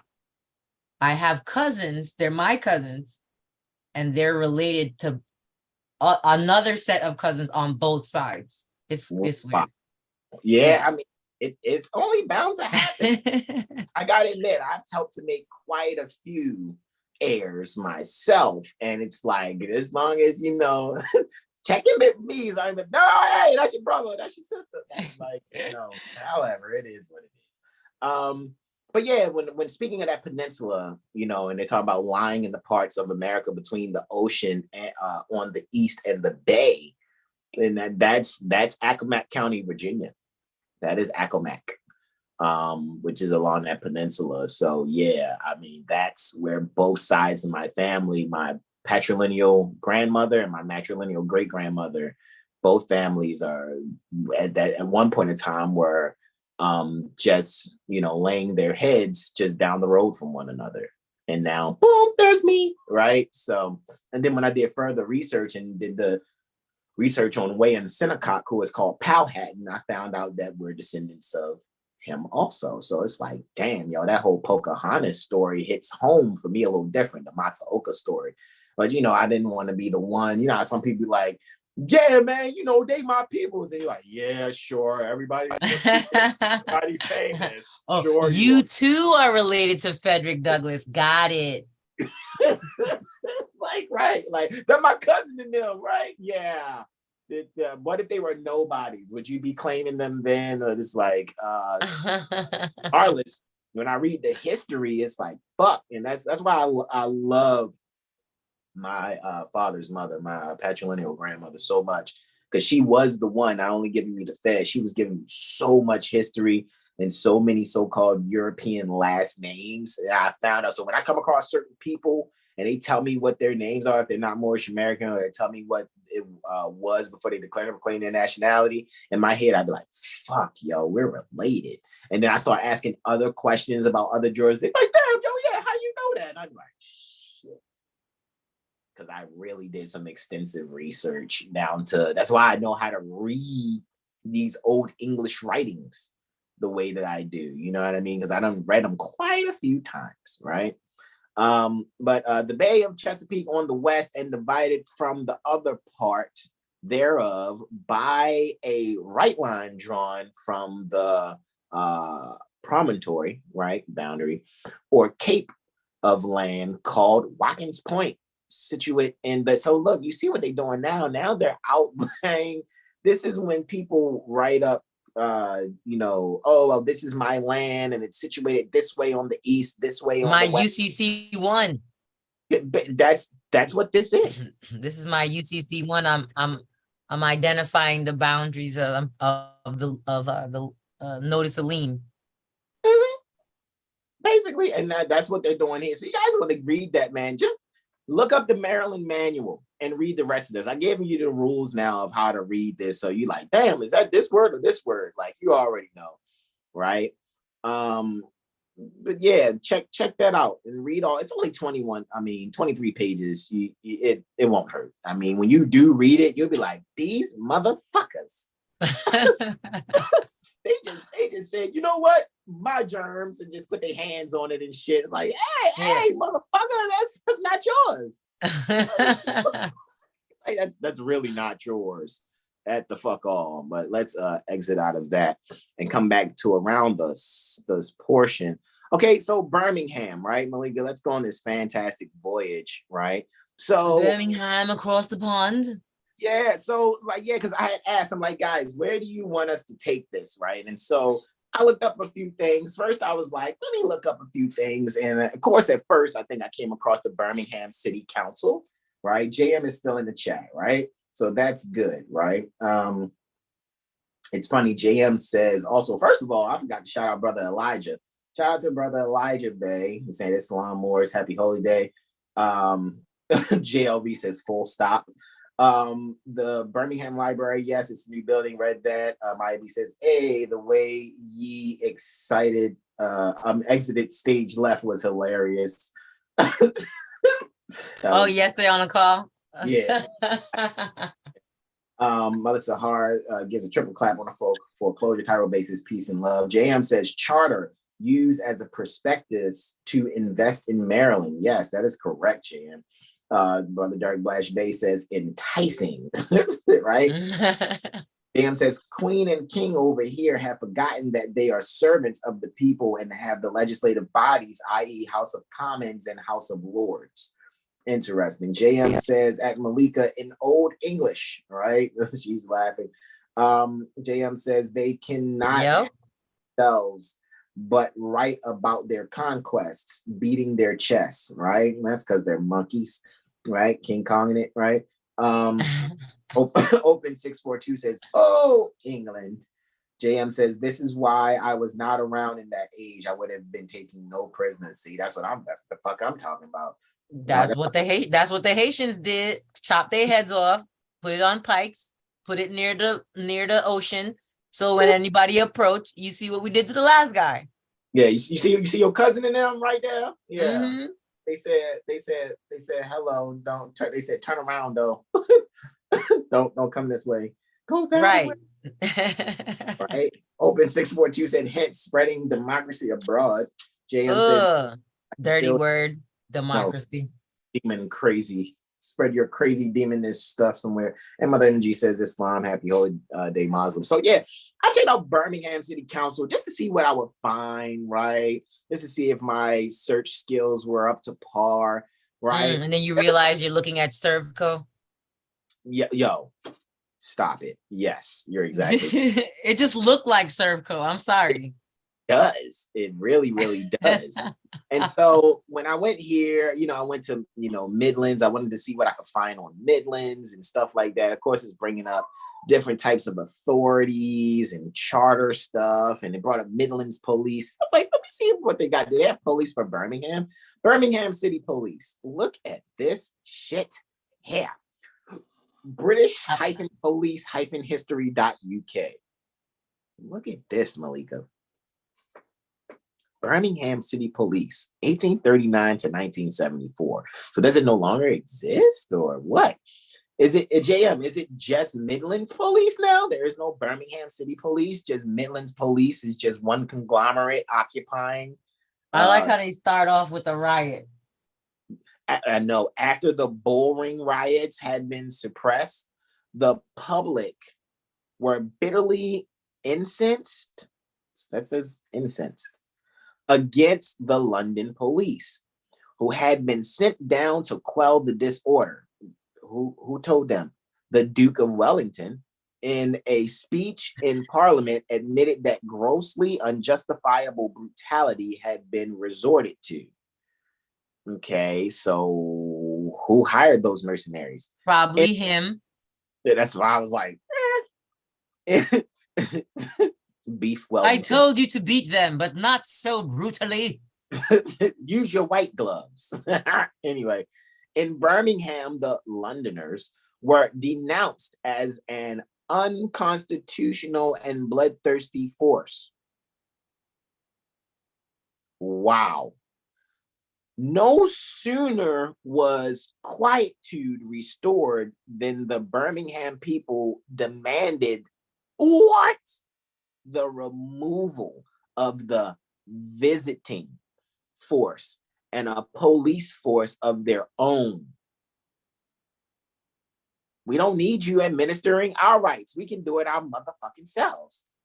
Commissioner Burgess, who had been sent down by government in charge of the London police, was instructed to remain for 3 years. Motherfucker, you squatting ass occupying bitch, you. To organize. We told him to leave. You sent another motherfucker. What? No, you're supposed to be leaving.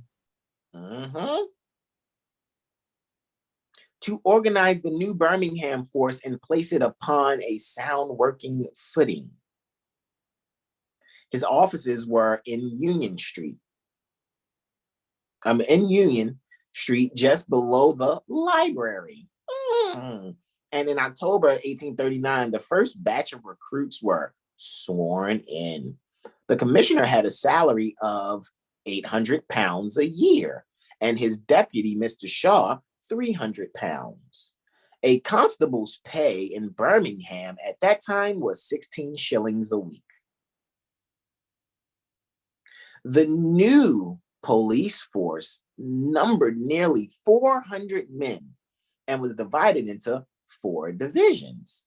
Superintendent Stevens, who had formerly been an inspector at Bristol, or Bristle, depends on how you pronounce it, took charge of the 1st Division, whose headquarters were at Bibsworth. Captain Maturin, Captain Maturin, who had also been out with the Spanish Legion, commanded the 2nd at the Sandpits, and the 3rd Division had its station at Staniforth Street. Under Superintendent Rolfe. Whoa, there's that Rolfe word again, because remember, there was 2 beings that Pocahontas came across, John Smith and John Rolfe.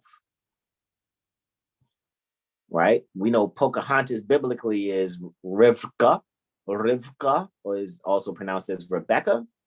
However, we know her actual appellation to be Mataoka. All right. And the fourth under Captain Atkins was located in Cardigan Street, not on, in. Interesting, right? They say at as well. At I know, and right? in. Right. That's interesting, right? I think at would be closer. Forgive me, I'm looking at the ring camera. There's a delivery being made, so forgive me. I had to see what was going on at the front door. Okay, so with that being said, the superintendents of divisions received about 150 pounds a year. The men had no gang membership clothing,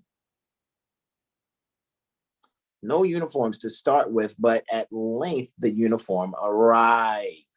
The headgear consisted of a canister hat covered at the top with patent leather. Look at them getting a Jordan on, and with a strap and a bit of whale bone. Look at you killing whales and shit, unless they use, whales that washed up on shore, down each side.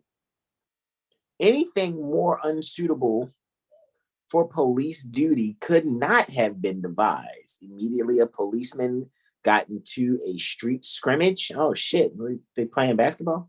And there were rows at that time, for the people had by no means forgotten the rough treatment that had been dealt out in the bull ring.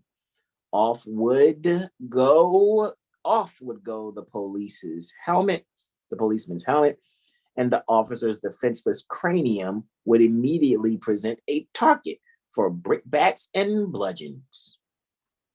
So it's like, they're like, hey man, we're here to help do this new force. And motherfuckers is like doing what you said, scalping, decapitating, heads on pikes. It's like, hey man, why you beating me? Because you don't remember the motherfuckers before you, but it ain't got nothing to do with me. Yes, it does. What was that we read not too long ago where it was like, your fathers did this shit, so now you're going to have to deal with it too. Like, you're going to pay for it. I can't remember. There's a section in the Bible that talks about it definitely the heirs being responsible for the sins of the father. Yeah, that's why I'm trying to go back to actually see. Was it Matthew 23? Yes. Yes, was this placing burdens? Yes, for they bind together burdens heavy and grievous to be borne, and lay upon the shoulders of men. Was it 23 though? I just want to make. No, this is sounding more like the lawyers and Pharisees. That's what it was. Woe unto ye lawyers. That's what it was. Woe unto ye lawyers. So which section was woe unto ye lawyers though? Luke 11:46-52. That's what it is. That's yes, Luke 11:46-52. All right, so let's get back to where we were. Right? It's 2 moments. Get back to that. I'm not going to read this whole thing on Birmingham police. I just wanted to get like just a couple of paragraphs in, right? So it was not until Prince Albert, right, suggested the shape of a serviceable helmet on the principle of the one at present in use that policemen were properly protected about the head. But it means you don't belong there. You're a fucking uniformed whack-a-mole, obviously. I'm just saying. Summer uniform. Oh shit, they had summer wear. I wonder if they had like like white trousers. They had a fashion show. It was fucking linen pants made out. Buying the material and taking it to a tailor to be made up. Damn. Yeah, that's a bit much. That's a bit much, right? So guys, you go and read that. Look up British-police-history.uk, right? So where are we looking? We're looking near West Midlands. I wanted to find a website. It's got, look, West Midland Police, right? There's a 403 error, right? Brings up their railway, right? Transport for West Midlands. Cool. Hey, look, what's this? What's this West Midlands Combined Authority? Building a better connected, more prosperous, fairer. Oh, not so fair. Greener and healthier. What is the Combined Authority? Combined authorities are set up to improve their region's economies. Squeeze the juice out of the slaves a little more uniform. Basically. You know what? Hold on, man. You're not getting them corners. Fold that packet and then run it between your fingers real tight. Yes. Get all the Velveeta out the corners. We invest in the region. They invest. Sounds like they're doing more enticement for investment. That's what it sounds like. It's like, here's some more booby, no areola. They invest in the region through collaboration with their partners. I'm just saying, that's what they're doing. It's like, here's a little shoulder for you. Like, okay. Don't forget to roll the shoulder while you're showing it. Do a little shoulder roll. Right? You got to look off to it to drop your left. Jessica Rabbit formation. Who framed Roger Rabbit is the question. But anyway, but they don't replace local councils. Oh, okay, so that means y'all some other shit trying to get in on the racket. That's what it sounds like. We got the local council tied up in the basement. Look, meet the mayor. We didn't replace them. They're right here. So, and as they're saying, they're led by the mayor of West Midlands. The current mayor is Andy Street, who is in office until May 2024, right? You can confirm that, JL? Andy Street is who's running amok there, yeah? Right? So it also says the mayor chairs the WMCA board. I guess that's West Midlands Combined Authority Board. Probably commission, or maybe it could be combined authority. Yeah, the WMCA, right? I was about to say. Yeah, that makes sense. Yeah, West Midlands. Yes, West Midlands Combined Authority. Yep. All right. Board, and acts as a voice for the region nationally and globally. Hold on, man. So you're the one who we aim the sniper rifle at. I'm talking metaphorically. I don't want nobody thinking that we're trying to shoot a sniper rifle at. No, I'm just saying that there's only the FBI plans out those types of things. So. Yeah, I know, right? Seriously. So, and CIA if it's international, right? Yeah. Seriously. They don't like competition, so pump your brakes. Can't cross jurisdictions. They really show that in what show was that where they were showing crossing of jurisdictions where it's like FBI and CIA were going at it? I want to say it was Night Agent, but I might be wrong. It might be, no, it might not be Night Agent. I thought it was Night Agent, but they like to play those types of dynamics in different movies where it's the local cops, going at it with the sheriff, or it's the sheriff going at it with the district or state attorney or what, that they always try to make you pick one side when they both need to go in the trash. Correct, basically. But so when they do the FBI versus CIA and making you have to pick sides when both of them belong in the trash. Correct. And it's exposing because when the FBI is mad at the CIA and the CIA, look, I know I can't touch nothing because it's not in our jurisdiction. But once it goes international, y'all going beyond y'all Terry stop. And that's when I realized, I was like, wow. So the CIA deals with America while the FBI deals with the United States of America. As far as where they want to exercise their bullshit. Mm-hmm.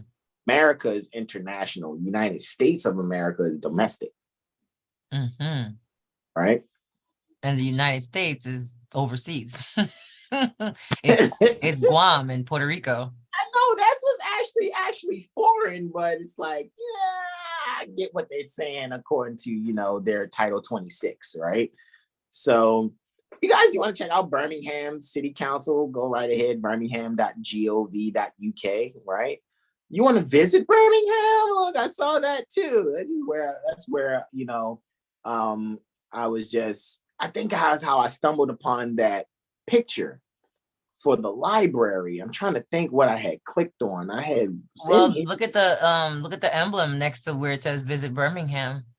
Yeah, and it still kind of has that, that thing, which it still has the flower of life type theme going on there. Yes, and the hexagon would be that of Saturn, because there's when you talk about yes, it's hexagon. That's it right there. That bottom look on Saturn.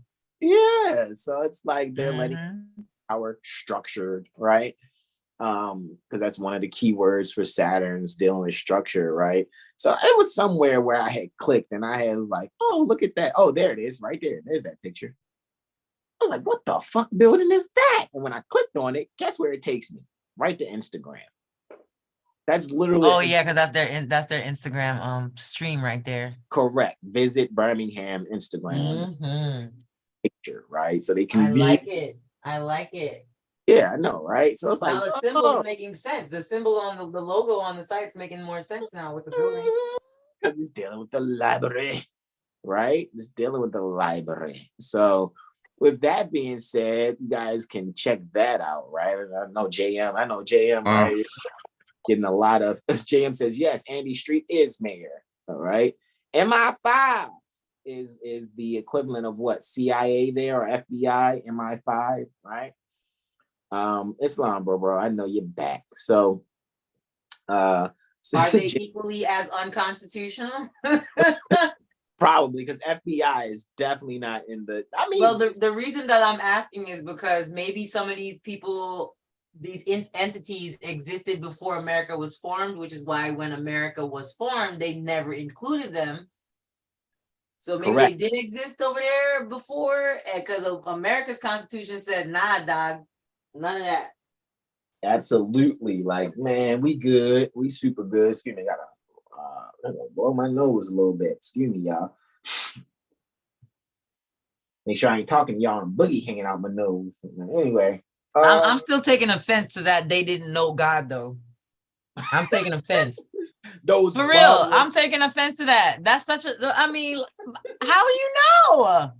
Those barbarous, uncivilized heathens. I'm taking offense to that.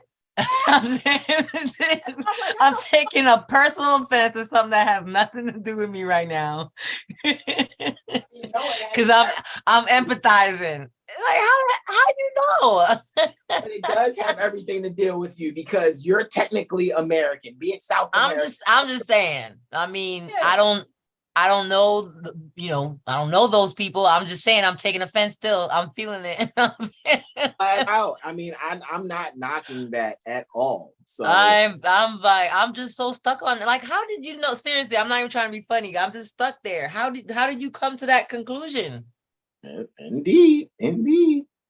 So when I was on Birmingham City Council, I was like, man, I need to find their constitution. So I did that as a search. I think, let me see what happens when I hit the backspace a couple times. I put Birmingham, UK Constitution. What happens when you put in charter? It wasn't coming up. It's not coming up as charter. Well, not all. What is this considered? Is it considered a county like? Because if it's not all counties here, for example, even in the United States, have charters. Not every county has a charter. Every city has a charter, but not every county has one. If I did read something, I think Birmingham's history, when it deals whatever shire, because remember, that's where you get shire reeve from. Remember, right? Sheriff, right? I don't think that Birmingham is the shire. However, what I will tell you is they don't call Birmingham the capital of West Midland. They call it the administrative headquarters. That's the capital. That's what I'm saying. But when you go to Google, that's like saying wherever your administrative officer courts is, that's the capital, because that's where all the administrative officer courts are. They're at the capital. Correct. It just doesn't say the words capital. When you do like a search, it'll literally say. I appreciate that. admin HQ. That's what I'm saying. Yeah, I figured you would because I was like, oh, that shit says admin HQ. Birmingham. Like, hold on, let me see if I can find it. Hold on, let's see. West Midlands. I like the fact that they're being specific. C, right? So let's see if I can find that. Let me scroll. Where is, if not, it's a what's the word? A Wikipedia. So if I can find, and JM says they don't have the Birmingham police anymore. It's just Midlands police now. So it's like they got state running this shit, because I guess Midlands would be the equivalent to, even though they have a fucking mayor, I guess that's wild, right? Well, West Midlands has a mayor, but Midlands would be, I guess, the overall within which sits, West Midlands, I guess. So there must be a Northeast and South, possibly. Who knows? I mean, I'm not there. JM knows though, because she's there, right? But there is, what was I looking for?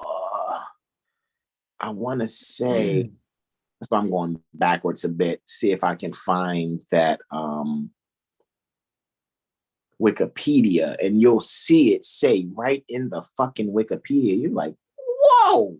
Like, yeah, I know, right? Look at that shit. All that reminds me of is the fact that people sometimes will claim that things are hidden, but it's just mostly we're not literate of what is actually in front of us. Correct. We can't see what's right there. So they don't have to hide anything. They spell things out and we glaze right over them and have no consciousness of the significance. Yeah, they expect you to not be able to read this shit. And yeah, by the way, we want to go over the Constitution of the United Kingdom a little bit. I already got that downloaded along with some things from the City Council. There you go, right there. I know I had to hit the backspace on this one. I typed in West Midlands of England, right? And it's showing Birmingham, right? Look what it says. Admin HQ. That's what it is, though. I know. So good. Like the capital. Like, no, they said it exactly. Thank you for not. So is that the seat of government? Yes. I would say yes. Because what I realize is all the capitals are the seat of government. Correct. Exactly. For USC 71 and 72. Say it one more time. For USC, because in the United States Code, Title 4 is the code for the states. For USC 71 and 72, they talk about the seat of the government. Title 2 is Congress. Mm-hmm. Indeed. JM, what would be the United States Code equivalent for the United Kingdom? Do they have like the United Kingdom codes? Is it the UK? The UK. The AHQC, the Administrative Headquarter Code. The Administrative Headquarter Code. They can call it the Capital Code if they want. It's okay. Capital Code. I got the Constitution for the United Kingdom. I'm just saying, how is it codified? Is it the UKCs? Like, what is it, JM? Jake says JM's giving a lot of feedback in the chat because they were the ones that said, hey, go over Birmingham. And I was like, fuck it. Why not? Let's just see what we can find. I wanted to show you guys that, right? All right, now let's go into some charter stuff. Or Warwickshire. Right? Hold on. Yeah, hold on. Is this where it said where? That's Warwickshire. That's where they got Worcestershire. That's the county. It is Warwickshire. That is what it was, but I think they changed it. West Midlands is a metropolitan county. So it's saying that West Midlands is the metropolitan county. It's saying that West Midlands is the shire. But who knows how they look at counties? I'm looking at it like, that's got to be the so-called, unless the state is England, but that's like, is that not on the level of so-called quote unquote country? Yes, because on that level, we all know Parliament. Exactly. right? So it's a metropolitan county, and metropolitan doesn't mean like, oh, it's urban city, it's got buses and a subway. No, metropolitan is archbishop. Never get that twisted. Metropolitan is archbishop. So it is, West Midlands is a archbishop overseen county in the West Midlands region, England, with go ahead. We got all the archbishops over here too under that DC municipal code, like we talked about yesterday. Correct. Isn't that crazy? It's the same fucking thing happening. It's like I said, it's like an octopus whose tentacles are going every fucking where. Right? With all the suckers are the people who think that those tentacles is for them. Exactly. I'm a Marylander. I'm a Baltimorean Marylander. Shut your dumb ass up. With a 2021, now this sounds like some. So you're just so rude, Hasan. Oh, my God. Real, because it's like, wake up, motherfucker! You sleepwalking. Like, the fuck are you doing? With 2021, is it, what would it be? Would it be a minister of commerce there in JM? Because I'm pretty sure this is a census, which is under the Secretary of Commerce here, where the U.S. is occupying.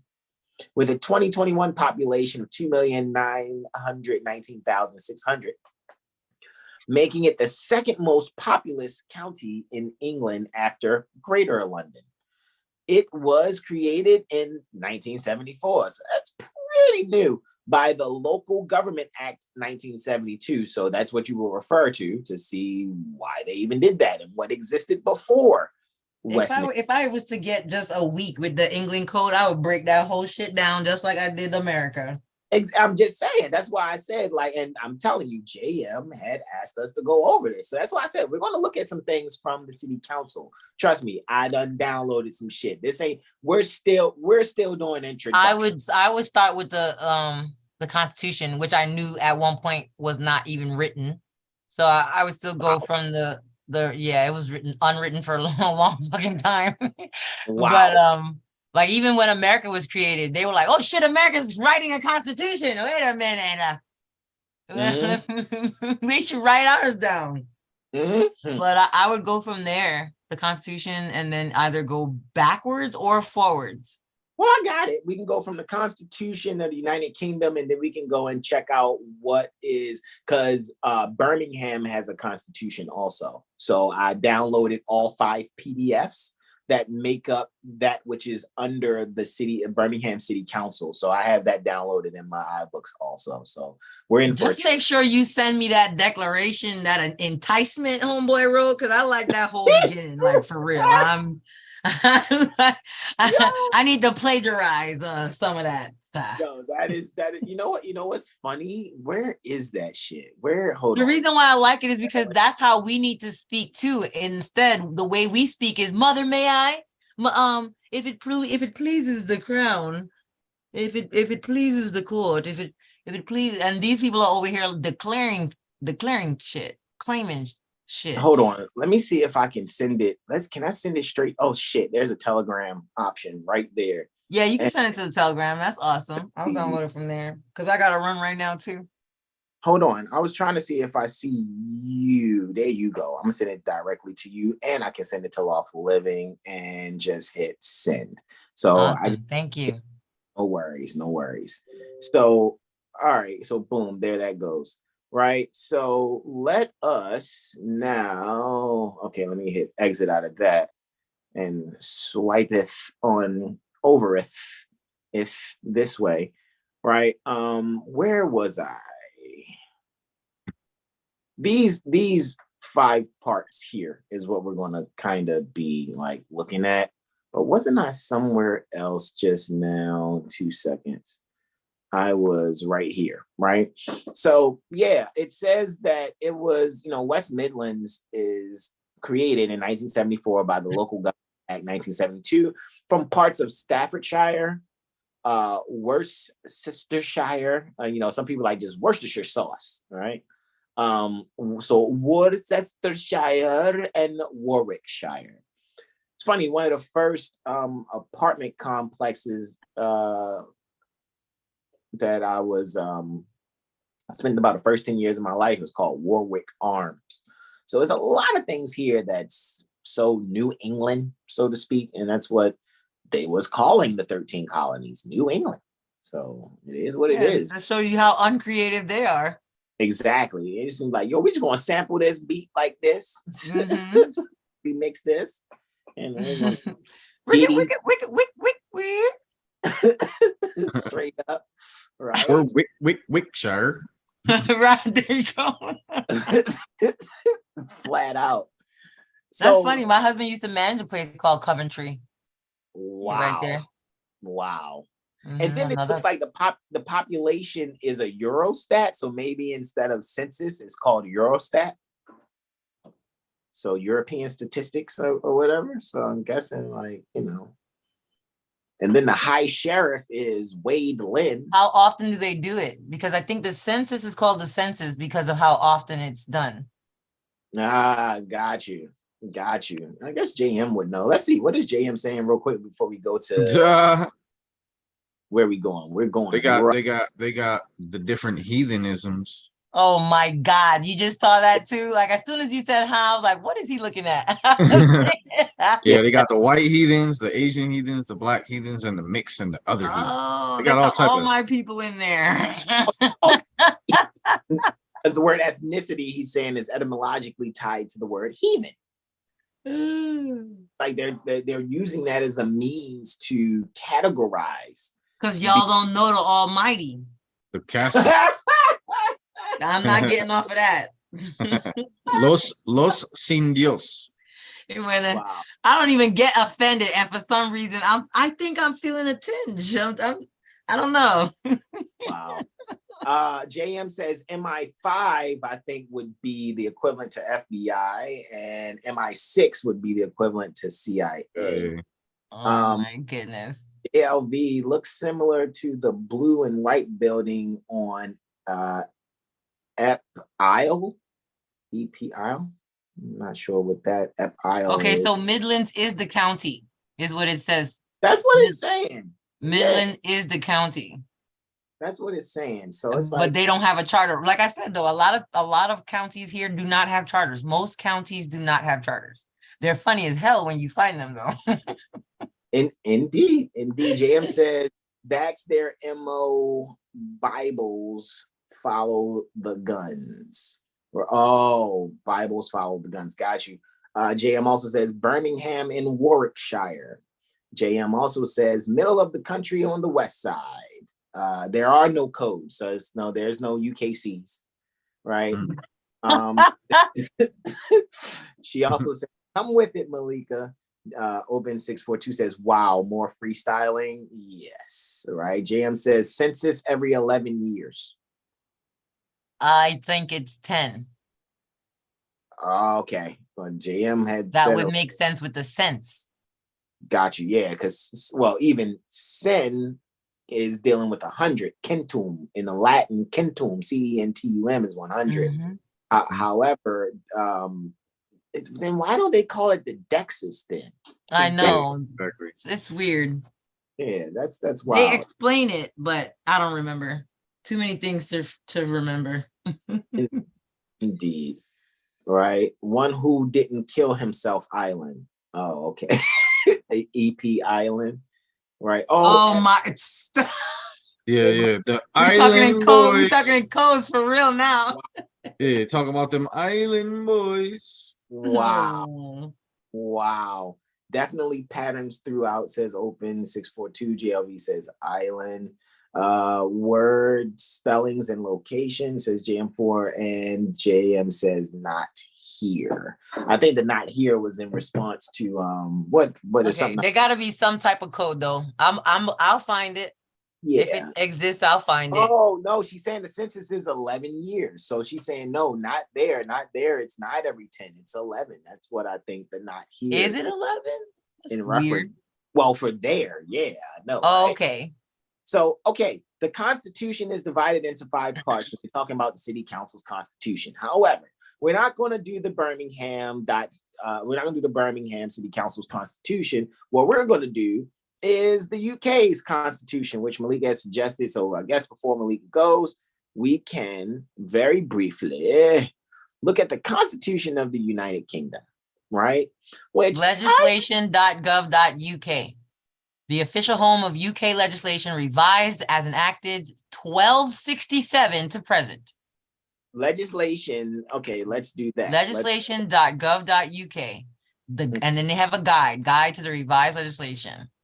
Legislation.gov.uk. I must have already went there or some shit because it really just came up, right? Okay, cool. The official home of revised enacted UK legislation from 1267 to present. Coronavirus legislation. What the hell does that mean? And guess how I found it? I typed in UK revised statutes because I had a feeling that it was going to be revised exactly like America's. Got you. Right. Let's reject all the cookies. Right. This is when they said, well, fuck all what the people said. This is what we're gonna do. See, this is what we're gonna do. See. Mm-hmm. Okay, so the United Kingdom, Scotland, Wales, Northern Ireland legislation originating from the European Union. That's what EU is, right? This looks just like Canada's. I'm not surprised you said that because they probably got the same webmaster. Got you, because they're under so-called quote-unquote British rule or whatever, even though just like their cousins over here. Just under some state annotated codes, they call Canada a state. Texas for sure says it 100%. So does Washington. And at first I thought it was Washington because, of course, Philadelphia, I think, says it. They share a fake border to Canada, Washington. But then why it says the same exact thing in Texas? And I was like, well, why does it say it here? Yeah, because they enter into like agreements with them. Wow. Yeah, they mentioned Canada as a something in the Texas code. I'm like, why y'all even talking about Canada? You're near Mexico. Why the fuck are you talking about Canada? But whatever. Indeed. I was looking for glossary of terms, so I guess I found that when I clicked on it. I just wanted to see UK statutory instruments, Northern Ireland statutory rules. Okay, this will probably be something, for JM and her loved ones out there to go over that.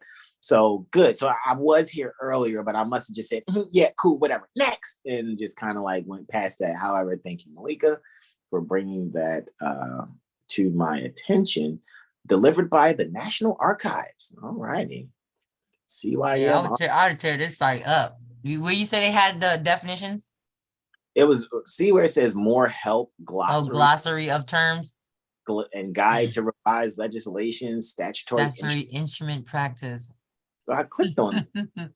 Says, let's see, question, will I find new legislation on legislation.gov.uk? Answer, yes. Legislation.gov.uk is an official place of publication for newly enacted legislation.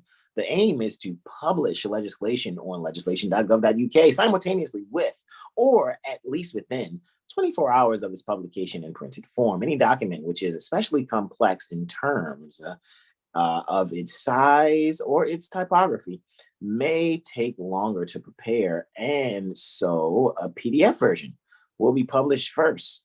Legislation detailed on the new legislation page is listed by date published to this website. So it seems like they're telling you how to use this shit, what to look for. That's what it sounds like to me. But this looks like frequently asked questions. This doesn't clicked on, right? Because that is FAQ. So yes. It didn't. So but maybe I see the glossary of terms there. So glossary of terms, what did I do to click glossary of terms? I just clicked guide to revise legislation. And it takes you to glossary of terms? It took me right here. So here's glossary of terms, because I was looking for person, but I did find.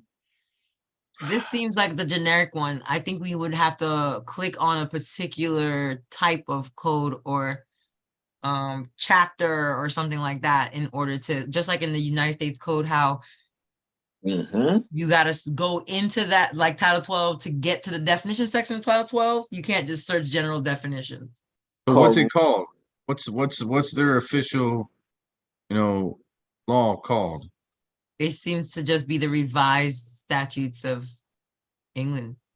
Yeah, let's see. Just So then why don't you look up revised statutes of England titles and chapters?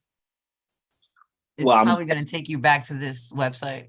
And so we might have to check like Wales, Northern Ireland. Yeah, you got to click on something specific to get down to the definitions. Okay. Yeah. So even here, when even though we'll go into this constitution, I'm going to show you the city council, Birmingham City Council Constitution is broken up in 5 portions, but one of them is codes and protocol, I think. And in codes and protocol, all I typed was. Okay. So that's like the city charter though. This is the city charter. Correct. So when I typed in definition, however, look what I found in code of conduct definitions, and then the next one would be 45, right? So you see here it's telling you what counselor means and what local authority, right? So it's showing you that. However, it's a little more enriching here when you get here to definitions, right? In these rules, it's telling you what the 1989 Act means, talking about the local government, head of the paid service. You see, like that's what I'm like. Look at that, right? However, right, look at this is what I was looking for. I was looking for persons in here, but it uses independent persons. Means a person appointed. So it still doesn't say no sentient beings, just regular. It doesn't say JM in them. It don't say that. Of independent persons, I mean the person's appointed. Well, shit. How you independent? You were appointed. Exactly. Under Section 28(7) of the Localism Act of 2011. It's one of those, man equals women, up equals down, in equals out from 1 USC. Yeah, 1 USC 1. That's what I was looking when I was reading this. I'm like, this looks familiar. Like that's just kind of what I was looking at. I'm like, yo, this shit is wild. Non-statutory chief officer means a person who reports to the head of the paid service and who is directly accountable to the local authority. That sounds like a snitch. Confidential informant. Like, what the fuck are you talking about? Yeah, bro. How are you an officer and not statutory? That shit's wild. However, up equals down, in equals out. Come on now. Was your office not created by statute? What is it? What did they say? Insured bank equals uninsured bank. What? Right. Like what the entire island, right? However, okay, so the Constitution, right? Look what it says, right? So it's the trustees, straight up. Right, but I guess this is the trustees for the Institute for Public Policy Research, right? That's IP. Tom right? Sawyer. I know, right? How about Baroness Blackstone? If that doesn't sound like Harry Potter shit, like what the fuck? Lord Donahue. Yo, what the fuck am I looking at? That's fucking hilarious. Okay. That should say Lord Holick. Yep. Jesus Christ. Lord Holick. Yeah. Lord Holick. Uh-huh. So that's they sound like Dumbledore. That's why I said it sounds like some Harry Potter shit, man. All right, so here's the preface. The Constitution has been drafted in the conviction that an example would advance the public argument more effectively than further general discussion of the problems which it raises and attempts to resolve. The project could not have been undertaken without the generous support of Joseph Rowntree Charitable Trust. Whoa. What? Whose grant enabled them to hold countless meetings. So then who you answer to? It sounds like the Joseph Rowntree Charitable Trust is the ones who is calling the shots. Yes. That's what that sounds like to me, right? Various drafting groups, right? So they had to do a lot of data collection, grouping, or whatever. Like, okay, to commission specific pieces of work and to employ a coordinator to keep the show on the road. Heather Swaley's. Because if you weren't paying people, no one would give a damn about any of this bull. Exactly. So it's like, yo, we had to pay people to keep the show on the road. What the fuck is this? I can't believe they use this type of language. It's so funny. That's what I'm saying. What is this, Monty Python? What happened to like build a more perfect union? They're like, we got to keep the act up, Sheen. We got to keep the parliamental act up, Sheen. Like, what the fuck? We need a meeting, Sheen. Yeah, exactly. So, okay, introduction, right? Is this where I want y'all to read? Hold on. Was this it? This draft of the Constitution of the United consists of 129 articles and 6 schedules, accompanied by the commentary, which explains the derivation and purpose of each provision. The main features of this Constitution are as follows. Okay, cool. That's the introduction. Hold on. Let me see something real quick, because I had went forward on something. Did say that everything was based on the Constitution too. That's what I'm saying. So it's Bill like, of Rights. yeah, that's what I'm saying. Like, hold on, what was that? Judicial independence? That caught my eye. Why? They have been obliged to give particular attention to the problem of judicial independence. It is no good relying on the judges for protection if they are in the pocket of the. That's what the fuck I was just saying. Yeah. The 3 essential features of judicial independence are freedom from political influence in the appointment of judges, the protection of judges from undue political pressure while serving on the bench, and protection from improper removal from office. While serving on the bank? Yeah, your ass gonna get removed if you on some shit that you're not qualified to be on. Fuck all that. Yeah, that would be a proper removal. Basically, but we're still in and then it would be due pressure. Mm-hmm. Flat out. Right. Oh, that pressure is owed to you. It's long. So okay, chapter 1, the Constitution. Constitution as foundation of power in the United Kingdom. Okay, so this is where the power is derived from, right? Rights and freedoms. So, okay, so it's letting you know what that is as far as, I know I'm skimming real quick because I thought it was something that I read. We, the people of the United Kingdom, here we go, affirm that the United Kingdom shall be founded upon principles which acknowledge human rights. Okay, this is where I'm gonna stop. Okay, so you guys can go back and read the introduction. Okay, I'm gonna yield to you. You want to read this, Malika, before you go? You want to kind of read this portion? Okay, I yield. Go ahead. Preamble. We, the people of the United Kingdom, affirm that the United Kingdom shall be founded upon principles which acknowledge human rights and fundamental freedoms, the dignity of the human person, and the equality and inalienable rights in which all human beings are endowed. This is strange. Strange human reading person. This. Human strange person. reading this. When was this written, Hasan? When was this written? Like, what the fuck up? Okay, that's page 43. Let's go. Yeah, but when was this written? Is it written in 1991? Let's see. Hold on. It says IPPR copyrighted this particular one in 1991, but it's like, do we go back to find out when this was done? The Constitution has been drafted in the conviction that an example. Somebody do a separate search as to when the current UK Constitution was written. I got you. All right, go back to page 40 something. Yeah, that's like, hold on, like what the entire Phuket, Thailand, man? What am I looking at? Like 1215. Really? The first one was written. Although that's not 1215 language right there. Yeah, although England's parliament, often called the mother of parliaments, has existed for over 7 centuries, the founding document of England's constitution, quote unquote, is generally considered to be the Magna Charta. Oh, that's Magna Charta, pardon me. That's what I was about to say, bro. Like, I was about to say, like, hold on. The Magna Charta is the thing that has the United Kingdom, as well as Canada and the United States, all reference the Magna Charta.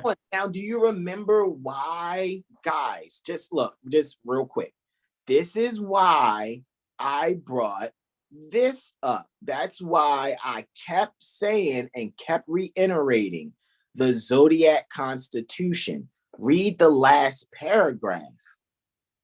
If the lawmakers of the 50 Union State Societies of North America should attempt to ignore the Moorish American zodiac law and birthright of this Constitution, it would be an act of supreme violation of their own Magna Charta code. Look at that. And this is where is that documented? I'll show you. In the Library of Congress. AA 222141, which is dealing with our general and permanent character, Truth A1, which has been interpreted for their coding in Title 22, Chapter 2, subsections 141 through 143, and also referring to 164 and 165 in the United States Code. So now you see how we just went full circle that quick, that the Magna Charta is their top shit. They wouldn't even have their own. Same thing with the United States. When you open the official version of any state constitution, they will tell you the hierarchy of law. If the Magna Charta, the Declaration of Independence, the United States Constitution, and the Bill of Rights, and then the state constitution. Exactly. That's why I'm like, what the man?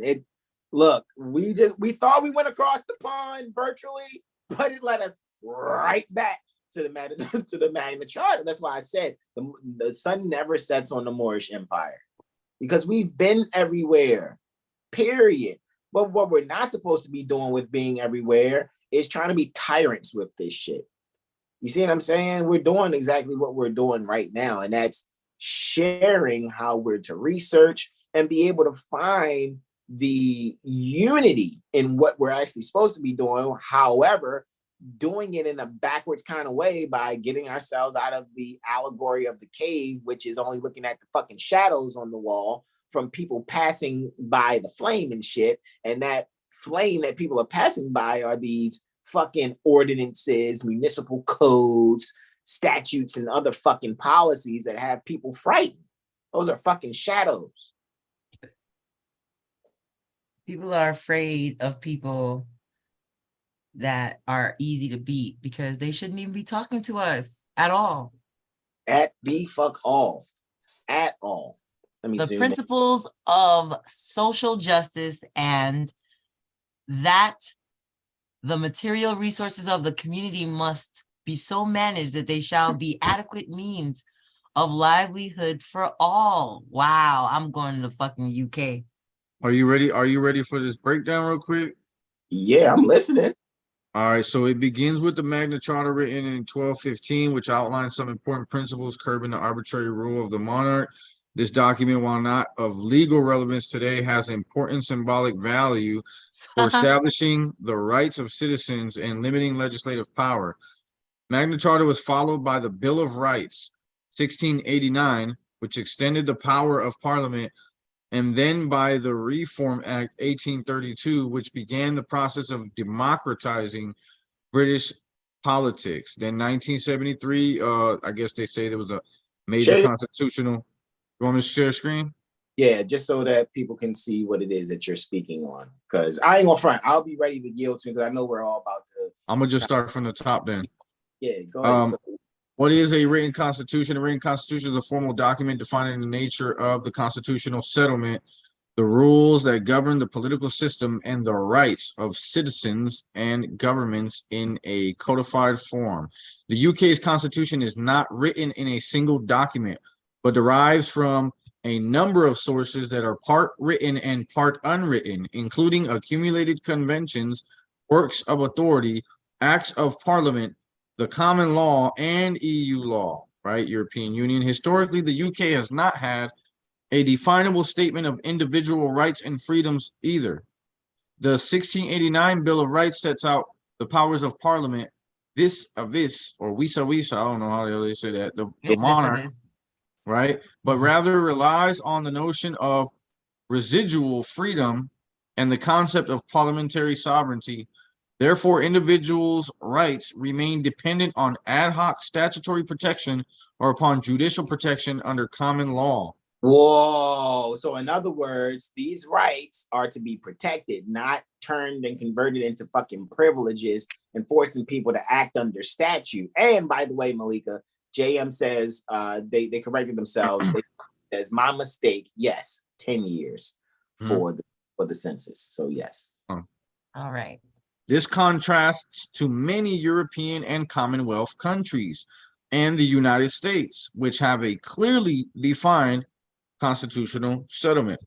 The closest thing the UK has to a Bill of Rights today is the Human Rights Act 1998, which incorporates the European Convention of Human Rights 1950, ECHR, into domestic law. The UK, despite not possessing a formal written constitution, has a series of notable constitutional documents. This is often described as the unwritten constitution.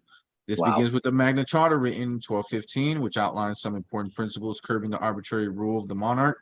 This document, while not of legal relevance today, has important symbolic value for establishing the rights of citizens and limiting. That is not true. It does have legal relevance because they're respecting it in their Masonic lodges, which means it's actually dictating how they're moving within their corporate statutory bullshit. So it does. If it didn't have relevance, they wouldn't have brought it up, period. Because how is it the first one and has no relevance? But yeah, it's the foundation. You know what? The root of this tree has no relevance to the fruit coming from. That's like them telling you.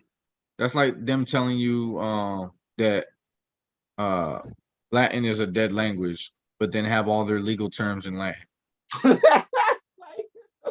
if that's the case, then stop trying to bring me into your legal situations. Since Latin's dead, I'm not a necromonger. I'm not a yak. Not necrophobic either. However, I'm not participating in your necromancy. So Malika says she doesn't carry around dead bodies. Right. She doesn't have friends, right? She doesn't fuck with the cadavers. Exactly. Magna Carta was followed by the Bill of Rights 1689, which extended the power of Parliament, and then by the Reform Act of 1832, which began the process of democratizing British politics. That goes back to the Secret Treaty of Verona, right? What year was the Secret Treaty of Verona? 1822. No. Look at that. No. Let's see. 1215. Is it 18? Secret Treaty of Verona. I was going to say 1822. Shit, I was right. No, hold on. 1215 came up also. Hold on.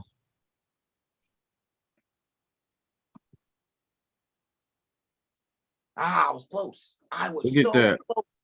Hold on. That's 1213. Oh, so that was way before. Yeah, but the Magna Carta was written 2 years later. Oh, yeah, you're right. Okay, I see what you're saying. Like the fuck? Like, yeah. Man. The entry of the UK into the European Union in 1937 was a major constitutional development. But yes, you're right. 73. Go ahead, do your thing. Pardon me, yeah, 1973. What did I say? 37. Okay, dyslexic. All right. The entry of the UK into the European Union in 1973 was a major constitutional development, bringing Britain under the supranational jurisdiction of the EU. So Britain no longer is governing its own affairs. It's now unionized. It's not part of a union, therefore subject to EU law. Wow. Under their bylaws. In a limited number of areas, right? Which have grown in the following years, of course. The Factortame case of 1990 involving the denial of UK fishing rights claims was used as an example of the erosion of the UK's unfettered sovereignty during its membership of the EU Union. Sheesh. So in other words, it's like, fuck your UK fishing rights claims. You need to do this European Union fishing rights. Like that's what like to me just now. The incorporation of the European Convention on Human Rights into UK law by the Human Rights Act of 1998 provided individuals with the ability to bring claims in domestic courts based on these prescribed human rights. The act is of major constitutional significance because it strengthens the ability of ordinary people to challenge the actions of the various institutions of government. That's that right to petition, right? The act is formally limited to the acts of public authorities by Section 6. And it has these documents here. This looks like the Congress of the United States. Congress. Interesting. I don't know why they're showing that. That's Showing the examples. independence it looked like in the middle. Controversies. Many people argue that the UK needs a written constitution in order to restrain the unbridled power of the executive. However, with the executive located in the dominating the UK Parliament, anything that limits the power of the government undermines the traditional doctrine of parliamentary sovereignty. A written constitution in particular would refute the convention that no future government can be bound irrevocably by the actions of a former. And that's just like go ahead. No, that's just like what? Go ahead. I was gonna say that's just like the fact, Cruden versus Neal, where the new government comes in and you have to consent to that. They're saying the same thing. Correct. Much. And what I'm also seeing with that being said too, right? One constitution in order to restrain unbridled power of the executive. Okay, so what it's also saying is if there's a written constitution, it would outline who it pertains to. Because people can't just be like, yeah, we're the government of whom? Not just the common sentient beings. You guys can only govern yourselves within your membership. And a lot of people have been practicing things that's usually just behind closed doors in the building and says, well, since the concrete and asphalt are connected from the building, that's the extension of the jurisdiction of what happens in the building. So yes, you're on the state highway in the state of whatever, insert state name here. And that's where I go, bullshit. And again, I can walk into 1,000 public buildings. That doesn't make me a public agent. Correct. And just because walking on the concrete that eventually meets up through the connecting asphalts or whatever doesn't mean that you're in that building still either, because you're not walking on the dirt of the earth. Who told you motherfuckers to lay shit over my ancestral estate and then try to have me occupied within your mindset? Again, it's war, just like that fucking charter we read from Maryland. I yield, bro. Yeah. Going in that building doesn't make me a resident. So that it also extends to that rule of how, like, first of all, they're enforcing federal laws through state laws and state programs or whatever with federal funding. So at the end of the day, yes, they're enforcing that federal law. And again, they're only able to regulate the use of those highways by the public. They don't regulate the use of the highway by whoever they feel like it. Only by the public, because that's who they're regulating, themselves. And one to add to your wisdom, JM said in the chat, left European Union via Brexit. Remember that whole British exit thing? Brexit that they was calling BREXIT, 2022, right? So technically, the United Kingdom, I guess, is back to being themselves again, so to speak. They're no longer, they got a divorce from the European Union. From the EU? Oh, so they left the EU? Yeah, it was like. Yeah, well, it sounds like they were going to do that when they're like, you're challenging our sovereignty pertaining to fishing rights. Well, you have no sovereignty anymore because you signed these papers. Well, I'm about to head directly and quickly for the Brexit. Where's the Brexit? It's over there. I knew y'all got a fire escape around here somewhere. Basically, we need to make our British exit immediately. As such, the core controversy around the notion of a written constitution has been its potential to act as a brake on the democratic supremacy of parliament. Some believe that the notion of an unelected judicial branch questioning the sovereignty of parliament is fundamentally opposed to the notion of representative democracy. But democracy is not what people want. Democracy is something that is corporate, where the republic, which actually, when you talk about the republic, you're really talking about old Moorish harems, where Albion daughters were being well taken care of by Moorish sons who couldn't get enough of their snow bunnies. Just keep it, I'm just going to be honest. That's what your republics were or are. Your republics are how you house the Albion daughter in concubinage. And it's they're trying to make it seem like a democracy is what a republic is, when we know for a fact that a democracy is a mobocracy. If the majority say everybody gotta get jabbed, then they want everybody jabbed. Like, that's not how I'm rolling. You probably, put a certain sauce on your food, but I might like mine without the sauce. So I'm not putting sauce on my shit because everybody else said I gotta use the sauce. Fuck all that. Correct. So when you're talking republics, if you really do the history just a little bit, the republics here, the reason why, people are like, yeah, let's help bring these colonies in, because there were children that were coming from the wombs of these Albion daughters, sparked off by Moorish sons, right? That was like, fuck you, dad. Hey, Junior, what you mean, fuck me? I don't like how you're treating mom. And then that's how you got the American Revolutionary War. I'm not kidding. So now you have the descendants of that concubinage, which are the daughters of the American Revolution, who would like to control Ellis Island.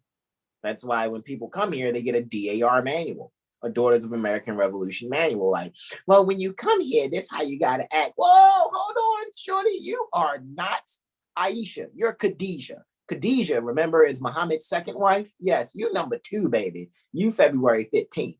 You don't get the chocolates and the balloons on February 14th. You remember, you're nature's side bitch. So with that being said, I'm serious. I'm not kidding. So with that being, and not knocking any of the Albion daughters, okay? I'm pretty sure some of you guys actually watch us, right?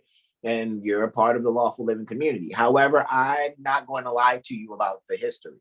And that's why still to this day, a lot of Albion daughters do their best to get a hold of a Moorish son as best as they can, because it's within their blood that they kind of remember that these Moorish sons, even though it was against what the fuck we were supposed to have been doing, took real good care of those Albion daughters, even the ones in concubinage. Look, it showed you how to wash your ass first and foremost.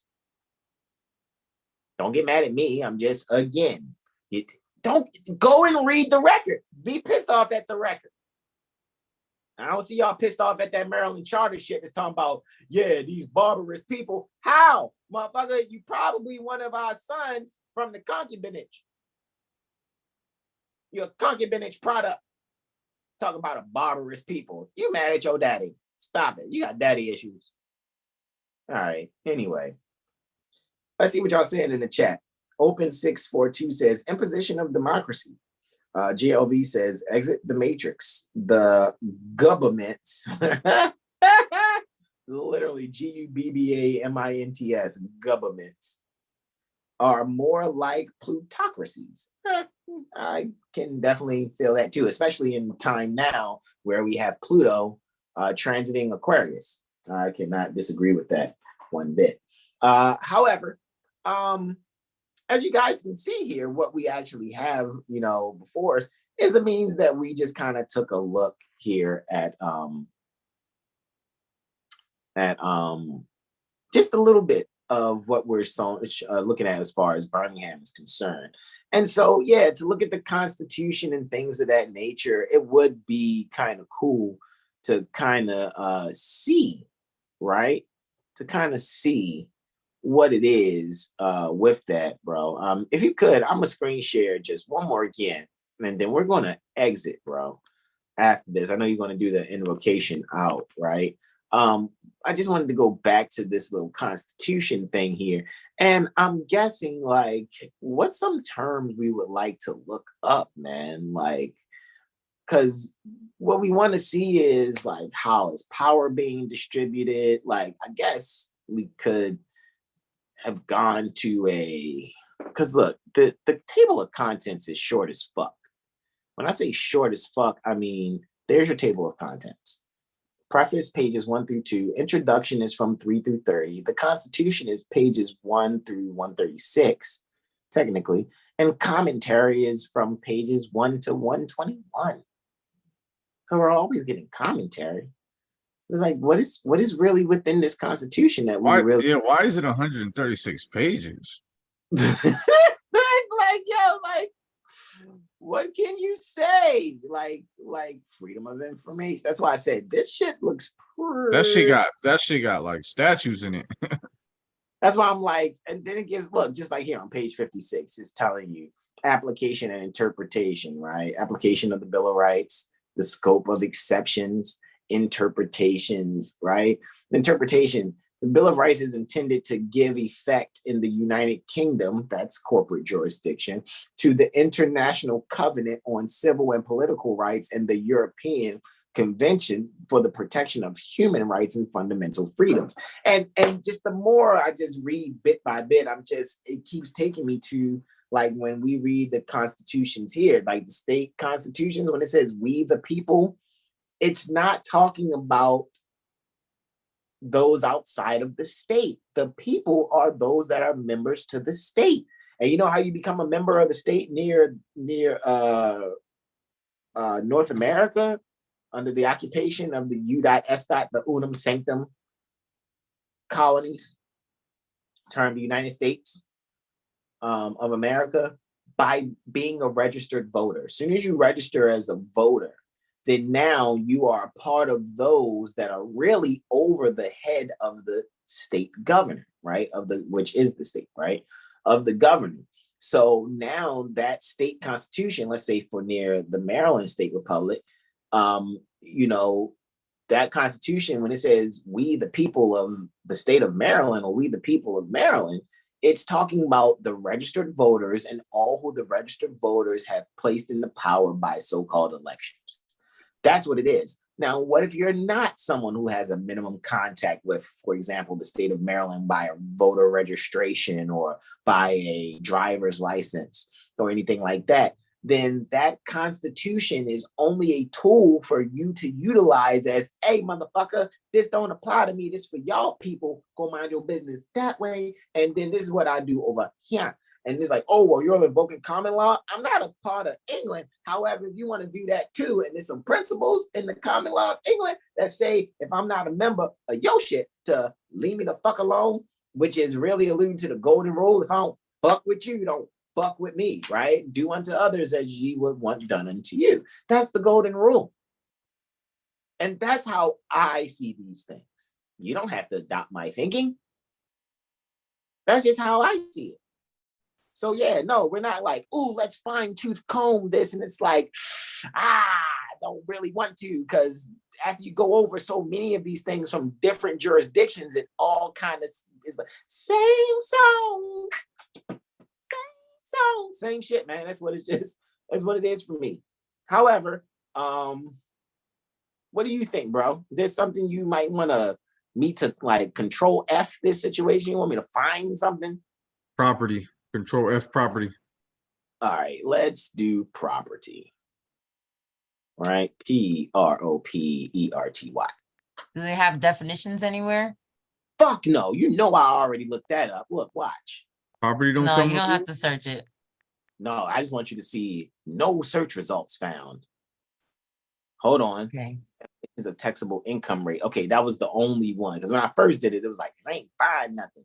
But United Kingdom tax with the definitions of taxable income rates and whatever the fuck that is. Allowances all established by Parliament. So it's like back to Parliament again. Are you a part of Parliament? Can you what did it say for property? Yeah, we about to go there. Property. Search. Right. It's looking like we found quite a few, 19 matches. Right. So the first one is the right to levy rates on domestic and commercial property. You want to start there? I guess we could just read through them. In relation to the freedom of speech or rights of property. The Yeah, we could start at the first one. All right.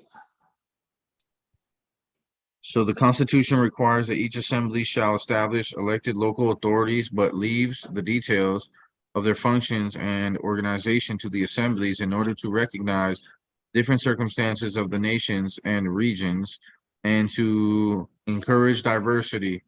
Local authorities are given by the Constitution. Hold on. So that just lets me know just what him reading that so far. Assembly, again, is a church. When you go and look up the Moorish Latin word, what some people call Spanish, for church, it's either iglesia or asamblea. So an assembly, like the General Assembly, here being, those occupying assemblies here near North America, what do you think? Yeah, the general churches, right? And I don't eat chicken. Okay, so that's against my religion to be a part of your general church's chicken meetings that you call public acts and the statutes. I don't care about your recipe. So right? Local authorities are given by the Constitution the right to levy rates. Local authorities are given by the Constitution the right to levy rates on domestic and commercial property. So domestic means, just like you, domestic would be the same as residential to me in my thought. That's what it sounds like. That's what it sounds like. Let's check the next one.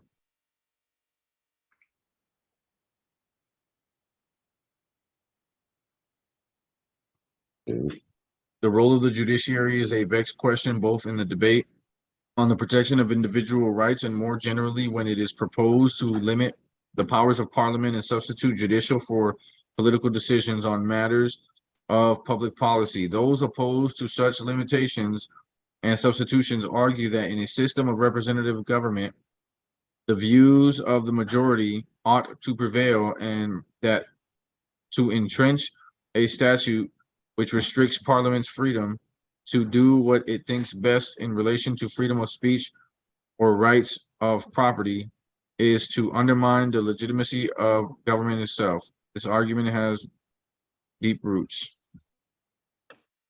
Just go to the next one. We could go to the next one. I'm trying to find some. So far, we see they're only talking about domestic and commercial property. Okay. That's it right there, though. That's Yeah, the basis of the interest of government. And the reason why that needs to be our primary argument when they come to our house. It's if it's not public housing. Click clack, like you say. Each related freedoms are not the only rights fundamental to a democracy. In a democracy or in a democratic society, every individual is entitled to equal respect. Everyone should have an equal say in the election of the government, and everyone should be protected from arbitrary arrest, expropriation of property without compensation. There you go. That's eminent domain. From cruel and unusual punishment and so forth. Failure to provide such protection may expose individuals to intimidation, harassment, discrimination, degradation, or punishment that is inconsistent with the respect democracy requires government to accord each of its citizens. Each of its members. That's a mixed statement of lies. Yeah, I know. Because that's not it's kind of like when people talk about capitalism and they say all these great things have happened because of capitalism. And I always explain great things have happened in spite of capitalism, not because of it. Correct. Okay. That's like saying that animals arguing for being on the farm. We live this long because we're on a farm. What? Are you yes, you are. Retarded. Gotta be a retard. And then it shows that it's kind of in harmony with Article 4 pertaining to the Bill of Rights here. However, it doesn't say the right of the people to be secure in their persons. It still gives you the term democracy. and the Yeah, term. it's trying to make democracies, like I said, like capitalism. Democracy, this is happening because it's natural law, not because of democracy, which means mob rule. Exactly. Correct. Your Yeah. equal protection under the law has nothing to do with democracy. It's because of not democracy. It's Correct. because my body is not a democracy. My life is not a democracy. My privacy is not a democracy. Right. My rights do not depend on democracy. Correct. And then for those out there like, well, hold on, Hasan just said earlier that the people and the Constitution would be then those that are, members. So that's why they say we're not a party to it. No. Your rights are inalienable, unalienable. And even the Bill of Rights, because a bill, like, okay, so, when you order some food, you're at a restaurant, and you're like, waiter, we'll take the bill. And then it's a list of things that you are supposedly be given your energy in exchange for what the cook, the expediter, the waiter, and the busboys are doing there for your table. So that's the same idea when I hear a Bill of Rights. A Bill of Rights is what's owed to you because these motherfuckers is usufructing the land. They're utilizing something that's already your dominion, and this is what's owed to you. So am I saying, well, in the Bill of Rights, now I am talking what's to the people that's not, statutorily obligated? Well, yeah, because I do have the right to be secure in my person, houses, papers, and effects against any unwarranted, unlawful search and seizure. Yeah. Who's my person? Who's our person? Well, me and my bro's person is a 7 Hill Star astrology firm, as non-statutory as it is. Who's Malika's person? Lawful living. Does she have the right to be secure in her lawful living? Of course she does. Against any unwarranted and unlawful searches and seizures? Of course. But she's not a member of the fucking, federal government. She doesn't have to be. It's what already exists. They said, please let me exist. And if you allow me to exist, I shall also protect your rights. And I'm like, whatever. Basically, like, okay, how just don't talk to me. We're gonna be okay. Just don't step on my toes. Don't start no stuff.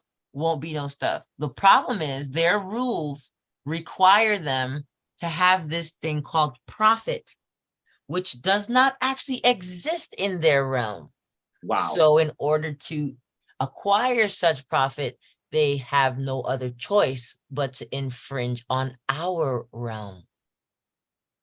Look at that, which means the best way you can protect my rights is don't fuck with me. Like, leave me alone. That's what it is. Leave me alone. How else can I protect your rights except to leave you alone and make sure everybody else leaves you alone too? Flat out. I mean, that would be the best thing. Hey, look, man, we running our corporate shit here. Don't fuck with them over there. Yes. Like, that's what it's got to be. Yes. The experience of most countries has been that the buoyant sources of revenue, income taxes, excises, corporation taxes, have been appropriated by central government. The the assignation of indirect taxes to regional or local government, sales tax, excise, VAT or VAT, runs into difficult tax almost. Mm-hmm. Probably like ad valorem, even though they didn't. Yeah, I still think that's what that is. That's what it is in America too. It runs into difficulties with common market constraints both within the UK and the European community. In the longer term, there are pressures to harmonize such taxes across the EC, the European continent, maybe, I don't know. This leaves income and property taxes as the most appropriate taxes for local and regional government. So I got a question that as you read this and I thought about what JM said, you know what came to my mind just now? This is what came to mind. What came to was Brexit Constitution. Let's see.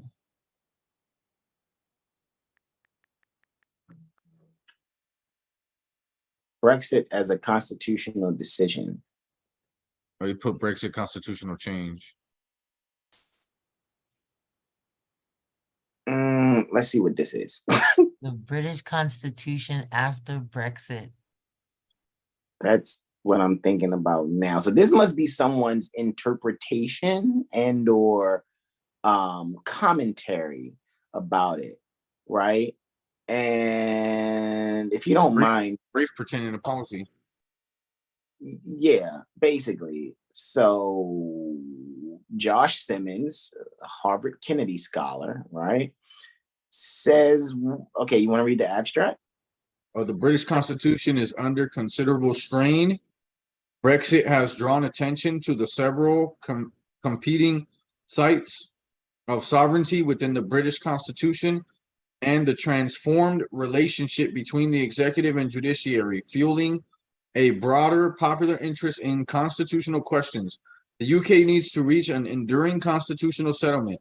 This will require sustained political encouragement with proposals for constitutional reform guided by three underlying principles.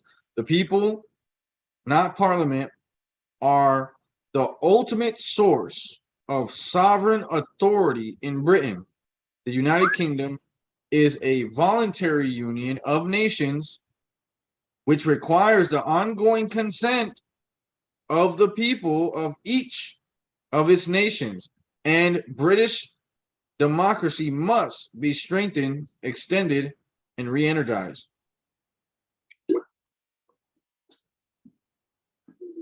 I argue that Britain should begin a process of codifying parts of the Constitution. This process could confront many of the rumbling structural challenges facing British politics rather than brushing them under the rug. Producing a codified constitution which retained the valuable capacity to adapt and change over time. This process of codification will involve risk, since the outcome cannot be preordained, controlled, legislated for, or determined in court. Embracing the process of codification would require a particular kind of trust in the citizens of the United Kingdom, a willingness to begin a collective journey whose designation cannot be known. Perhaps Brexit will, in the end, prove to be the beginning of that journey rather than the end. Wow.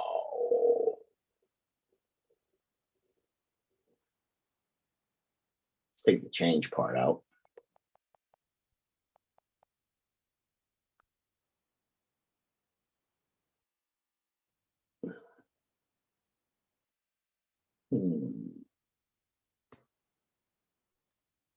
Hold on.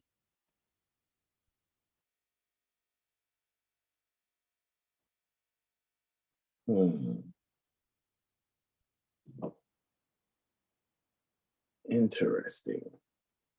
What do we have here?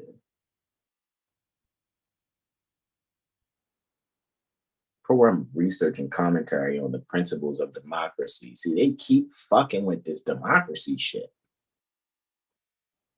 In the UK Constitution, Parliament's influence over Brexit and the implication of these developments for parliamentary reform. It's almost like Parliament, mind your motherfucking business. That's kind of what it feels like. He's like, hey man, we trying, not only is we not dealing with that, we don't want to deal with a lot of stuff, right? Antonio Islam to you, brother, and Javon Islam. So that's just kind of what it seems like to me. Anyway, Brother R was looking at property. So what was the next one on property? I think it was such laws as may be necessary to control the use of property. Where the fuck was that at? Where did that say that one was?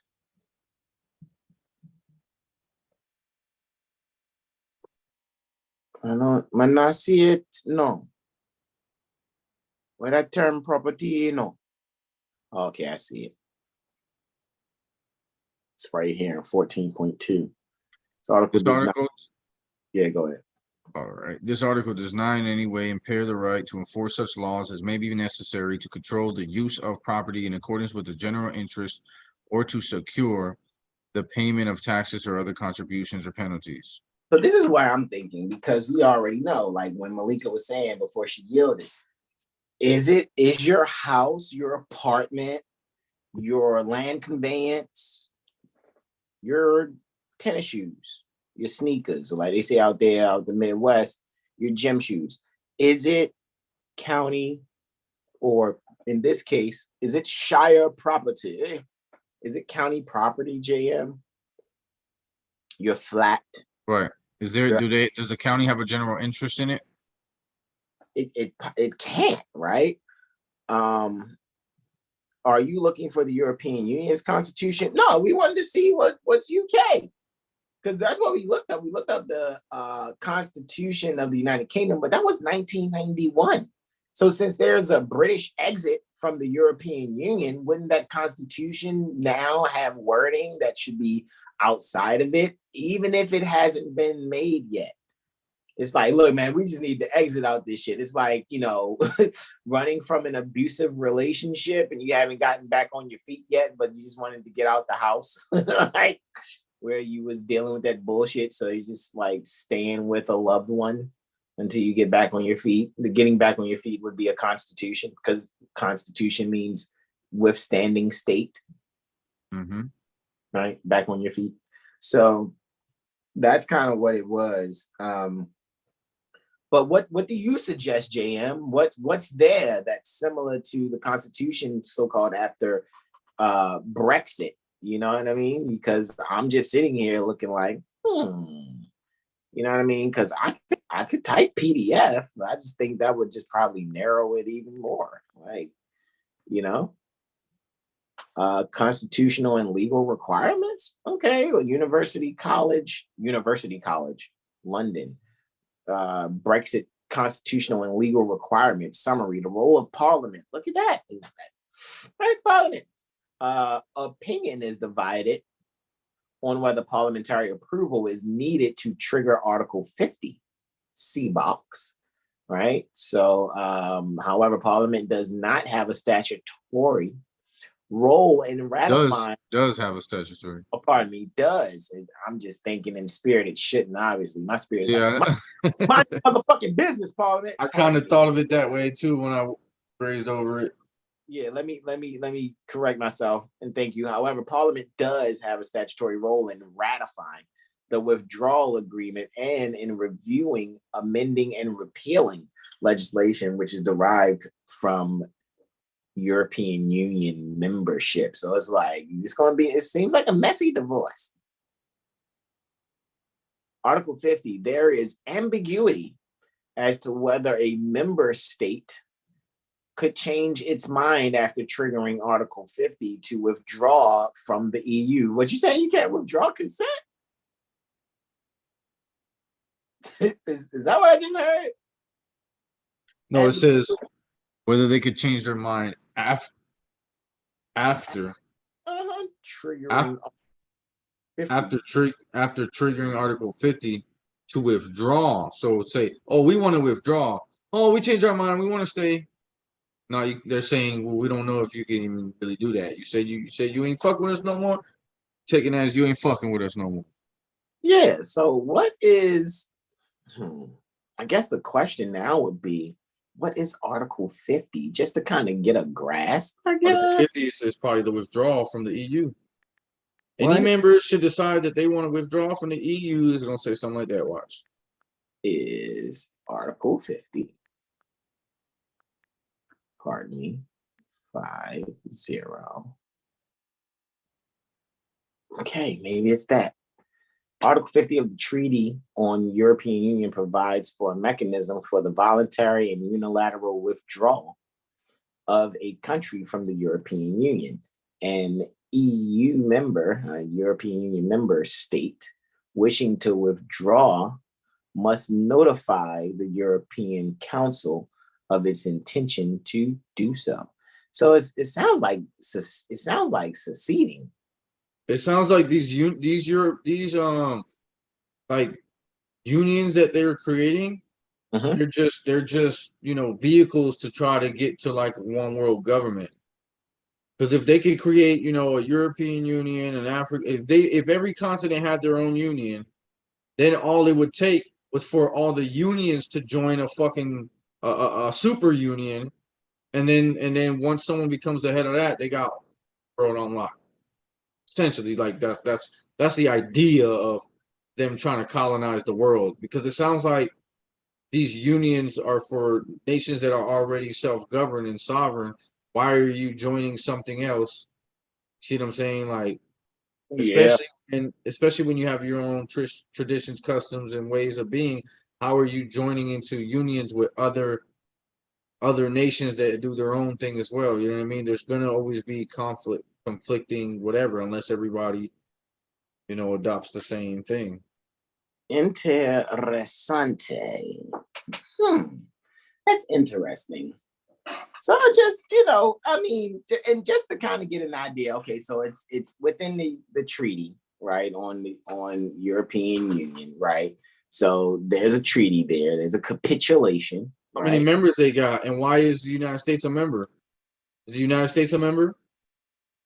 I'm pretty sure they was a member too. Is the United States a member of the European Union? Let's see, European Union members.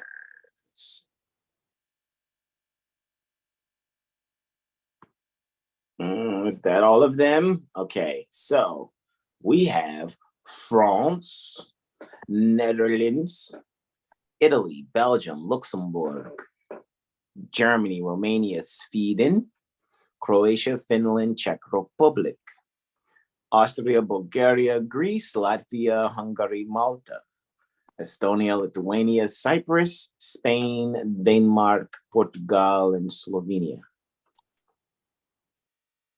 1, 2, 3, 4, 5, 6, 7, 8, 9, 10, 11, 12, 13, 14, 15, 16, 17, 18, 19, 20, 21, 22, 23, 24. So it's 24 member states.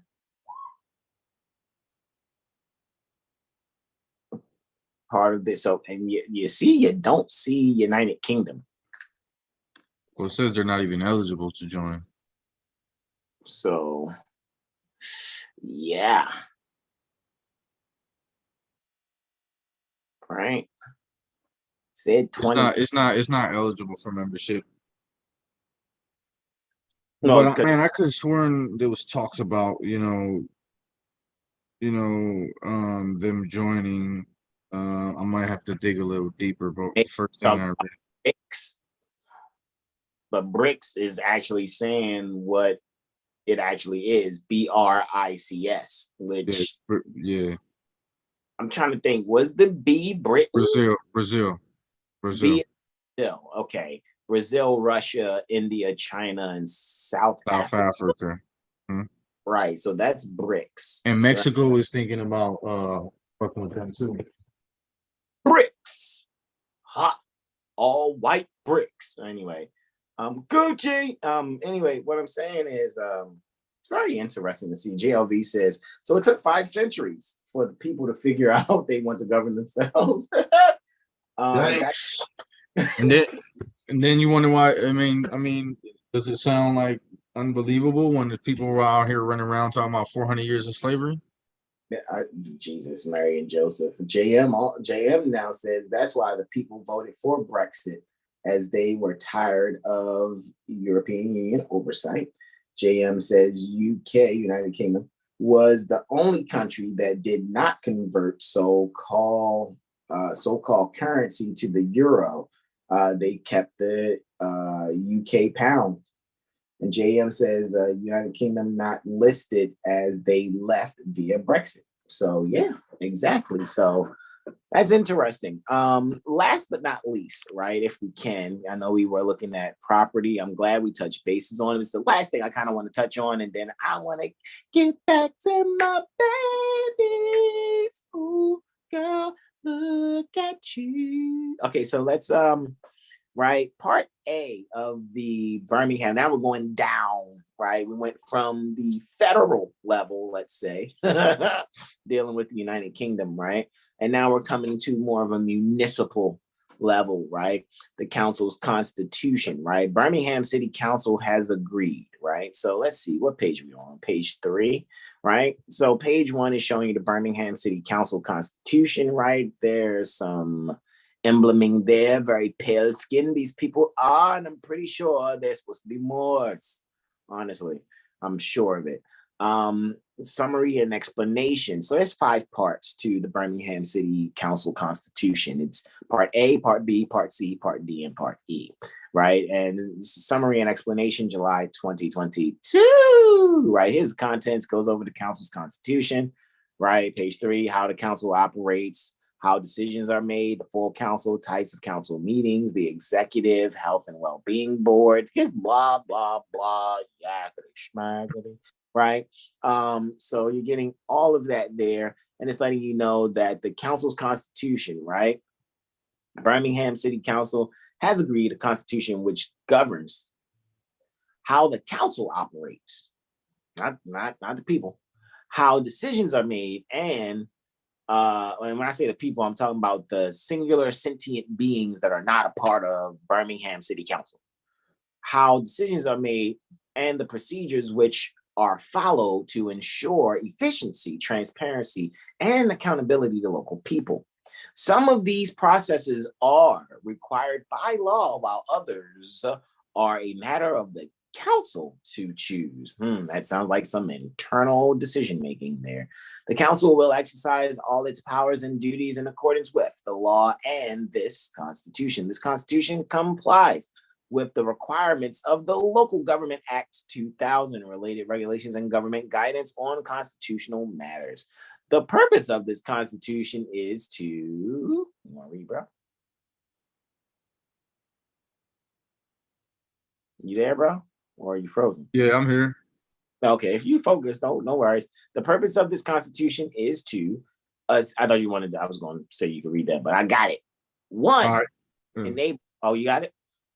Oh no, I mean I'll read it if you want me to. I was reading something else for a second. Oh, if you're busy, bro, I can read it. You just let me know. Go ahead, bro. You good.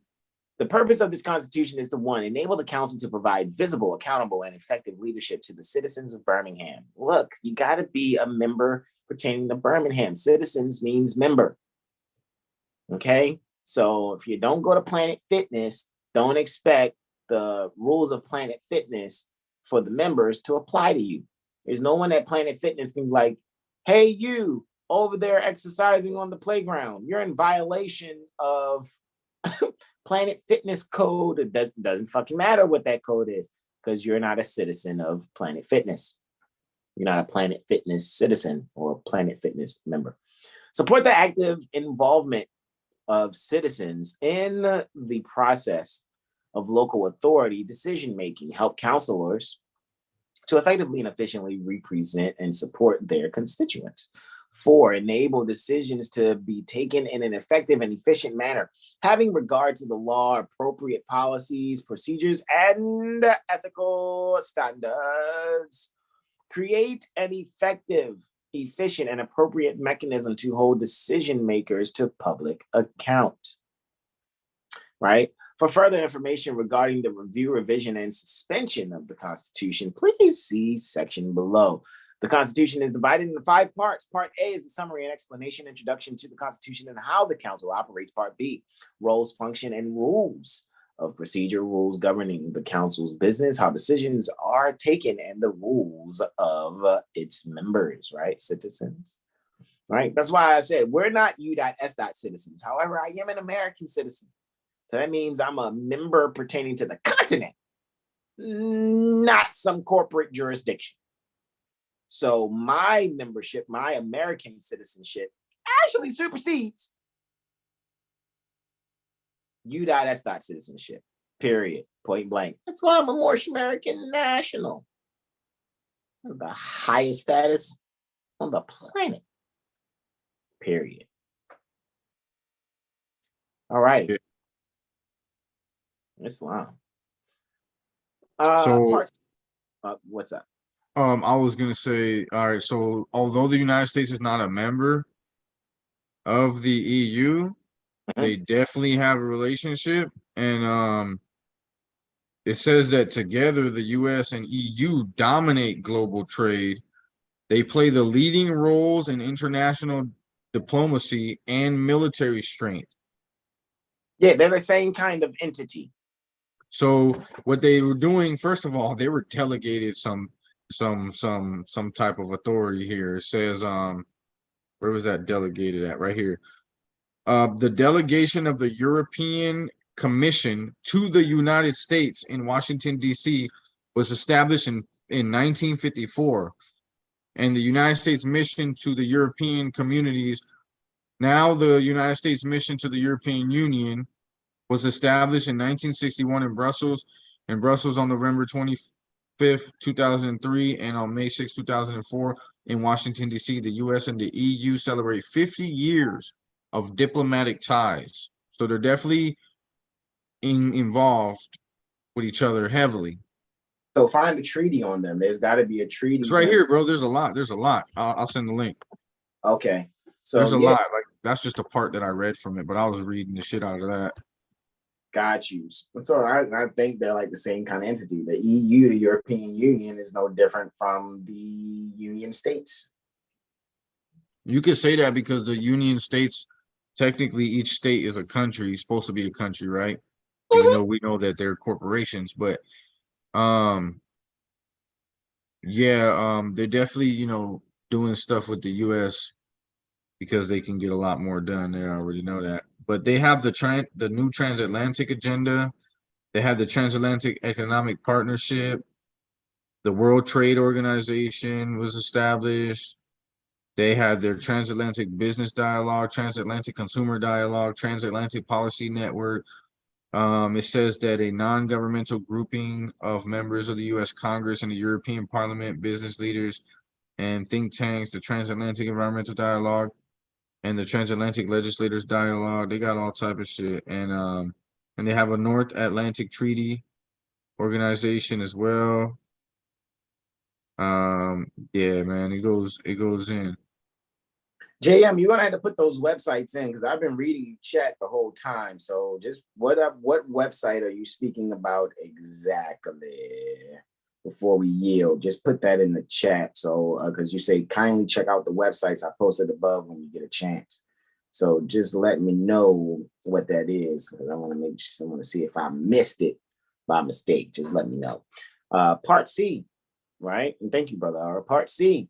Codes and protocols, codes of conduct for counselors, also known as members, and employees, and other codes and protocols. Part D, procurement and contract governance rules, rules governing financial procurement and contract matters. Part E, schedule of delegations, how decisions are delegated to officers. Oh, that shit sounds like it's talking about delegation of authority orders. Yeah. So that's kind of like what it is, right? So let's and I could go into this, like, I don't know, do I dare type definitions here? Oh, look, page 12, annex D5 definitions. What we got here? Oh, it's in part D. Okay, so D is letting D5 part, and then 5 would be definitions. Okay, so do I just want to go to, okay, that's E. Okay, let's go to D5. Right, let's go to definitions. See what we find here.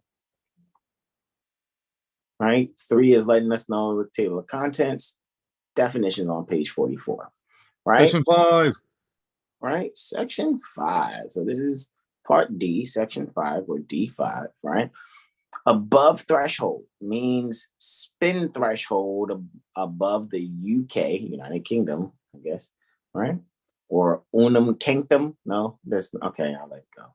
Government thresholds.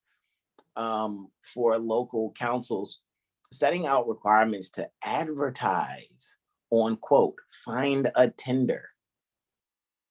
What? Okay. Authorized officer means an officer as set out in roles and responsibilities in Section 2. Birmingham Business Charter means the Birmingham Business Charter for Social Responsibility, BBC 4SR, right?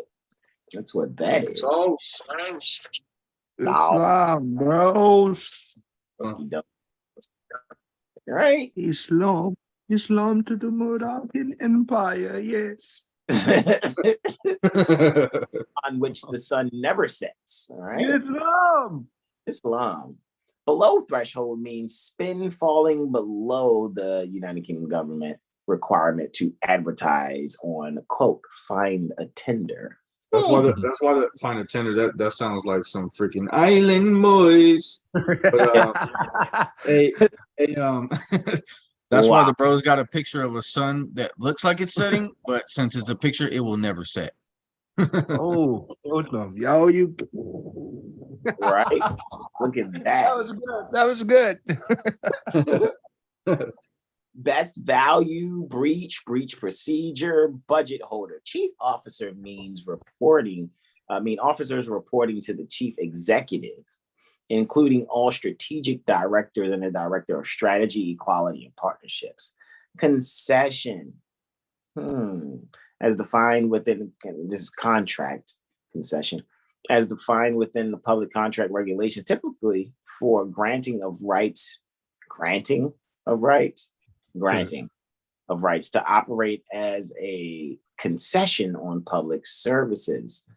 Okay, so I guess this is like you want to run a hot dog stand or some shit.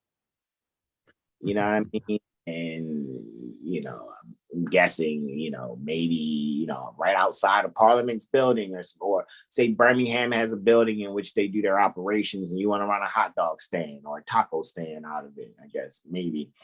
Conflict of interest forms means the form under which conflicts of interest declarations are to be recorded in line. Okay.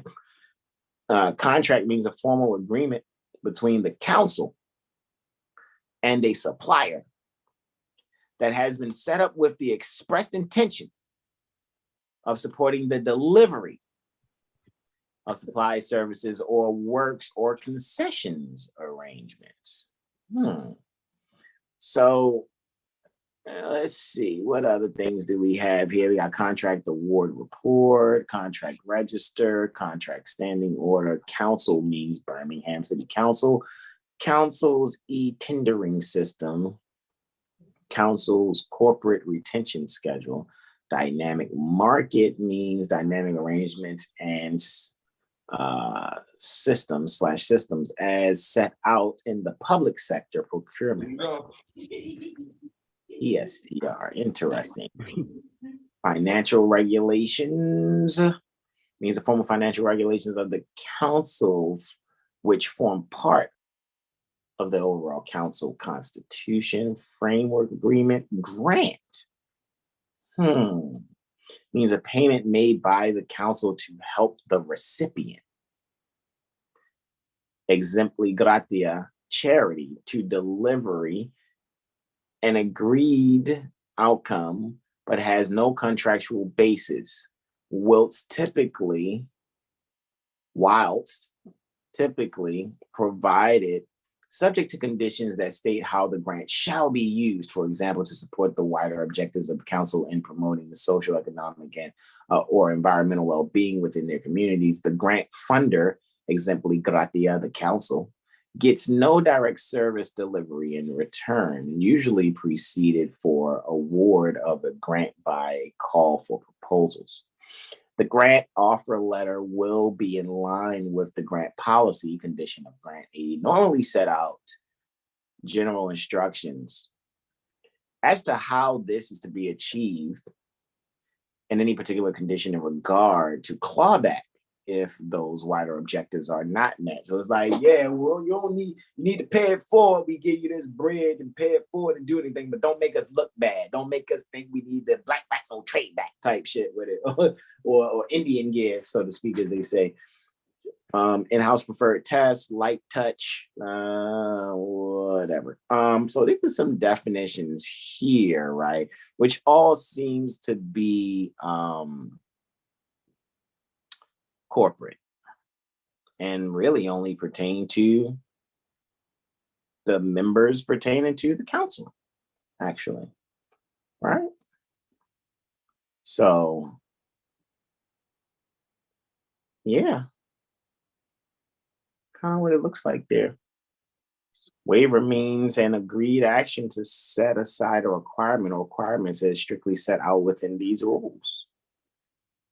So that goes to show a waiver of something means you are already required to do something. You are already under contract to do something. You're a member. This is what you're supposed to do as a member. The only way you get a member's privilege or member's constituency waived, right? You're not going to do this thing you're obligated to do as a member by having it set aside. That's a waiver. So when you talking about, yeah, man, I'm having something waived, the term waiver means you already were previously obligated, right? That's like exemption. Correct. Exemption is the same thing. You were never previously obligated. That's why we are tax non-obligated, not tax exempt. For you Moorish Americans out there talking about, yeah, my tax exemption number, it's not tax exempt. And if you're tax non-obligated, shouldn't have to pay the price of that duty either. Correct, because the price is the duty. That is very correct. But yo, they're gonna try to stop me for shoplifting. You should send notice like, hey, You probably let them know. Yeah. Hey, look, man, I'm gonna come around this time. I'm gonna fill my bag with produce, and then I'm gonna be out. Thank you so much for comprehending in advance. Works means the provision spend on works for the council as set out in public sector procurement regulations. So, okay, all right, I see there all your procurement stuff and all that and things, whatnot. You know what I'm saying? This is interesting, right? Delegation, scheme of delegations, one of the shortest ones, only 33 pages long, right? And summary and explanation, each chief officer, right? Chief officer has a number of delegations which are set out below. The following sections set out the delegation to officers. Officer delegated decision-making, setting out general notes on the parameters of the delegations and the process for taking officer delegated decisions. Financial delegations, the chief officer, setting out the financial and governance delegation to all chief officers, including chief executive, strategic directors, and director of strategy, quality, and partnerships. Functional delegations to each of the chief officers. Each of these may be supplemented by a scheme of sub-delegations, which means that they can be like, hey, go do this for me. So they're talking about deputization, right? So that's kind of what I see there or whatever. So guys, you might want to go and just read this, especially you out across the pond, JM, right? JM says, thank you, Brother Hasan and Brother Ara and Sister Malika. Looking forward to further input. Indeed, JL says supplier of small business information, right? Javon says House of Cards. And yes. All righty. So with that being said, man, that was not bad to look at. It was good to kind of get familiar with that. Maybe in, Dimensions to Manifest, we'll go over some more, statutes and things across the pond. Maybe we'll really get into it and really check them out, man. Any questions, comments, and or suggestions from the bros? Questions, comments, or suggestions? We love you. But we love the people, except for when they act stupid. We love them from a distance. You're from a distance. Like, seriously. All righty. So this is the portion where, guys, we're going to close on out, guys. Don't leave just yet. Let's get shout out to my federal agent sister. You're hilarious. It is her solar return today. Oh, really? Hey, happy solar return, sis. That's right. You did say she's an Aries, right? Indeed. Right? Because you said federal agent, sis, because she's a Title 10 member. So yeah, she's a member pertaining to Title 10's Air Force, I believe it is. Got you. They're probably watching her just because of me. Like, make sure we're not exchanging info, right? Not calm down. Oh yeah, no, she's contaminated, but not with the truth. But regardless, I still love her. You know what I mean? That's why I put the air quotes for plausibility on the word contamination, bro. You already know. That's actually a quarantine if she's got any of your thoughts and conversation in her mind. Yeah, lockdown. Flat out. However, guys, on behalf of Brother R. Bey, Brother Corey Bey, Brother Terrell Tamari Bey, Brother Charlene L, and Mother Malika, right? And I, Brother Hasan Ghaziel Bey, guys, this is the portion where we're going to stand and close on out how we began the meeting. Despite our little dialogue previously, as we were just prepping, letting you guys know what's gonna happen. With that being said, guys, we're going to stand and face east directionally, which is symbolic to the metaphysical east, which means to go within, right? Everyone's saying, Open 642 says greatly appreciated, gratitude greatly appreciated. Javon says correct. Javon says HBD, right? So happy solar return to your sis, bro. All right. Jadon says thank you for your time and energy. Indeed. C. Thomas says Islam. And JLV says gratitude for you all and this marvelous study. All right, so guys, we are going to stand and face directional east, which is symbolic of metaphysically going within. 5 appendages all extended on the left hand, just the index and middle on the right. All righty. And this is where we repeat either aloud or in our hearts after Brother R. Bey. Islam. Islam, repeat after me. Allah, the Father of the universe. Allah, the Father of the universe. Father of love. Father of love. Truth. Truth. Peace. Peace. Freedom. Freedom. And justice. And justice. Allah is my protector. Allah is my protector. My guide. Guide. And my salvation. And my salvation. By night. By night. And by day. And by day. His holy prophet. Holy prophet. Noble Drew Ali. Noble Drew Ali. Amen. Amen. Give my bro the host so we can close on out when he hits that bouton. All right. Islam, thank you everybody for showing up. Yes, right? yes. Shout out to Mother Malika. It's always a good experience when she joins us. Islam. And happy Holy Venus degree to you all. Enjoy the rest of your day and night, wherever you are on the planet. Islam, Islam, Islam.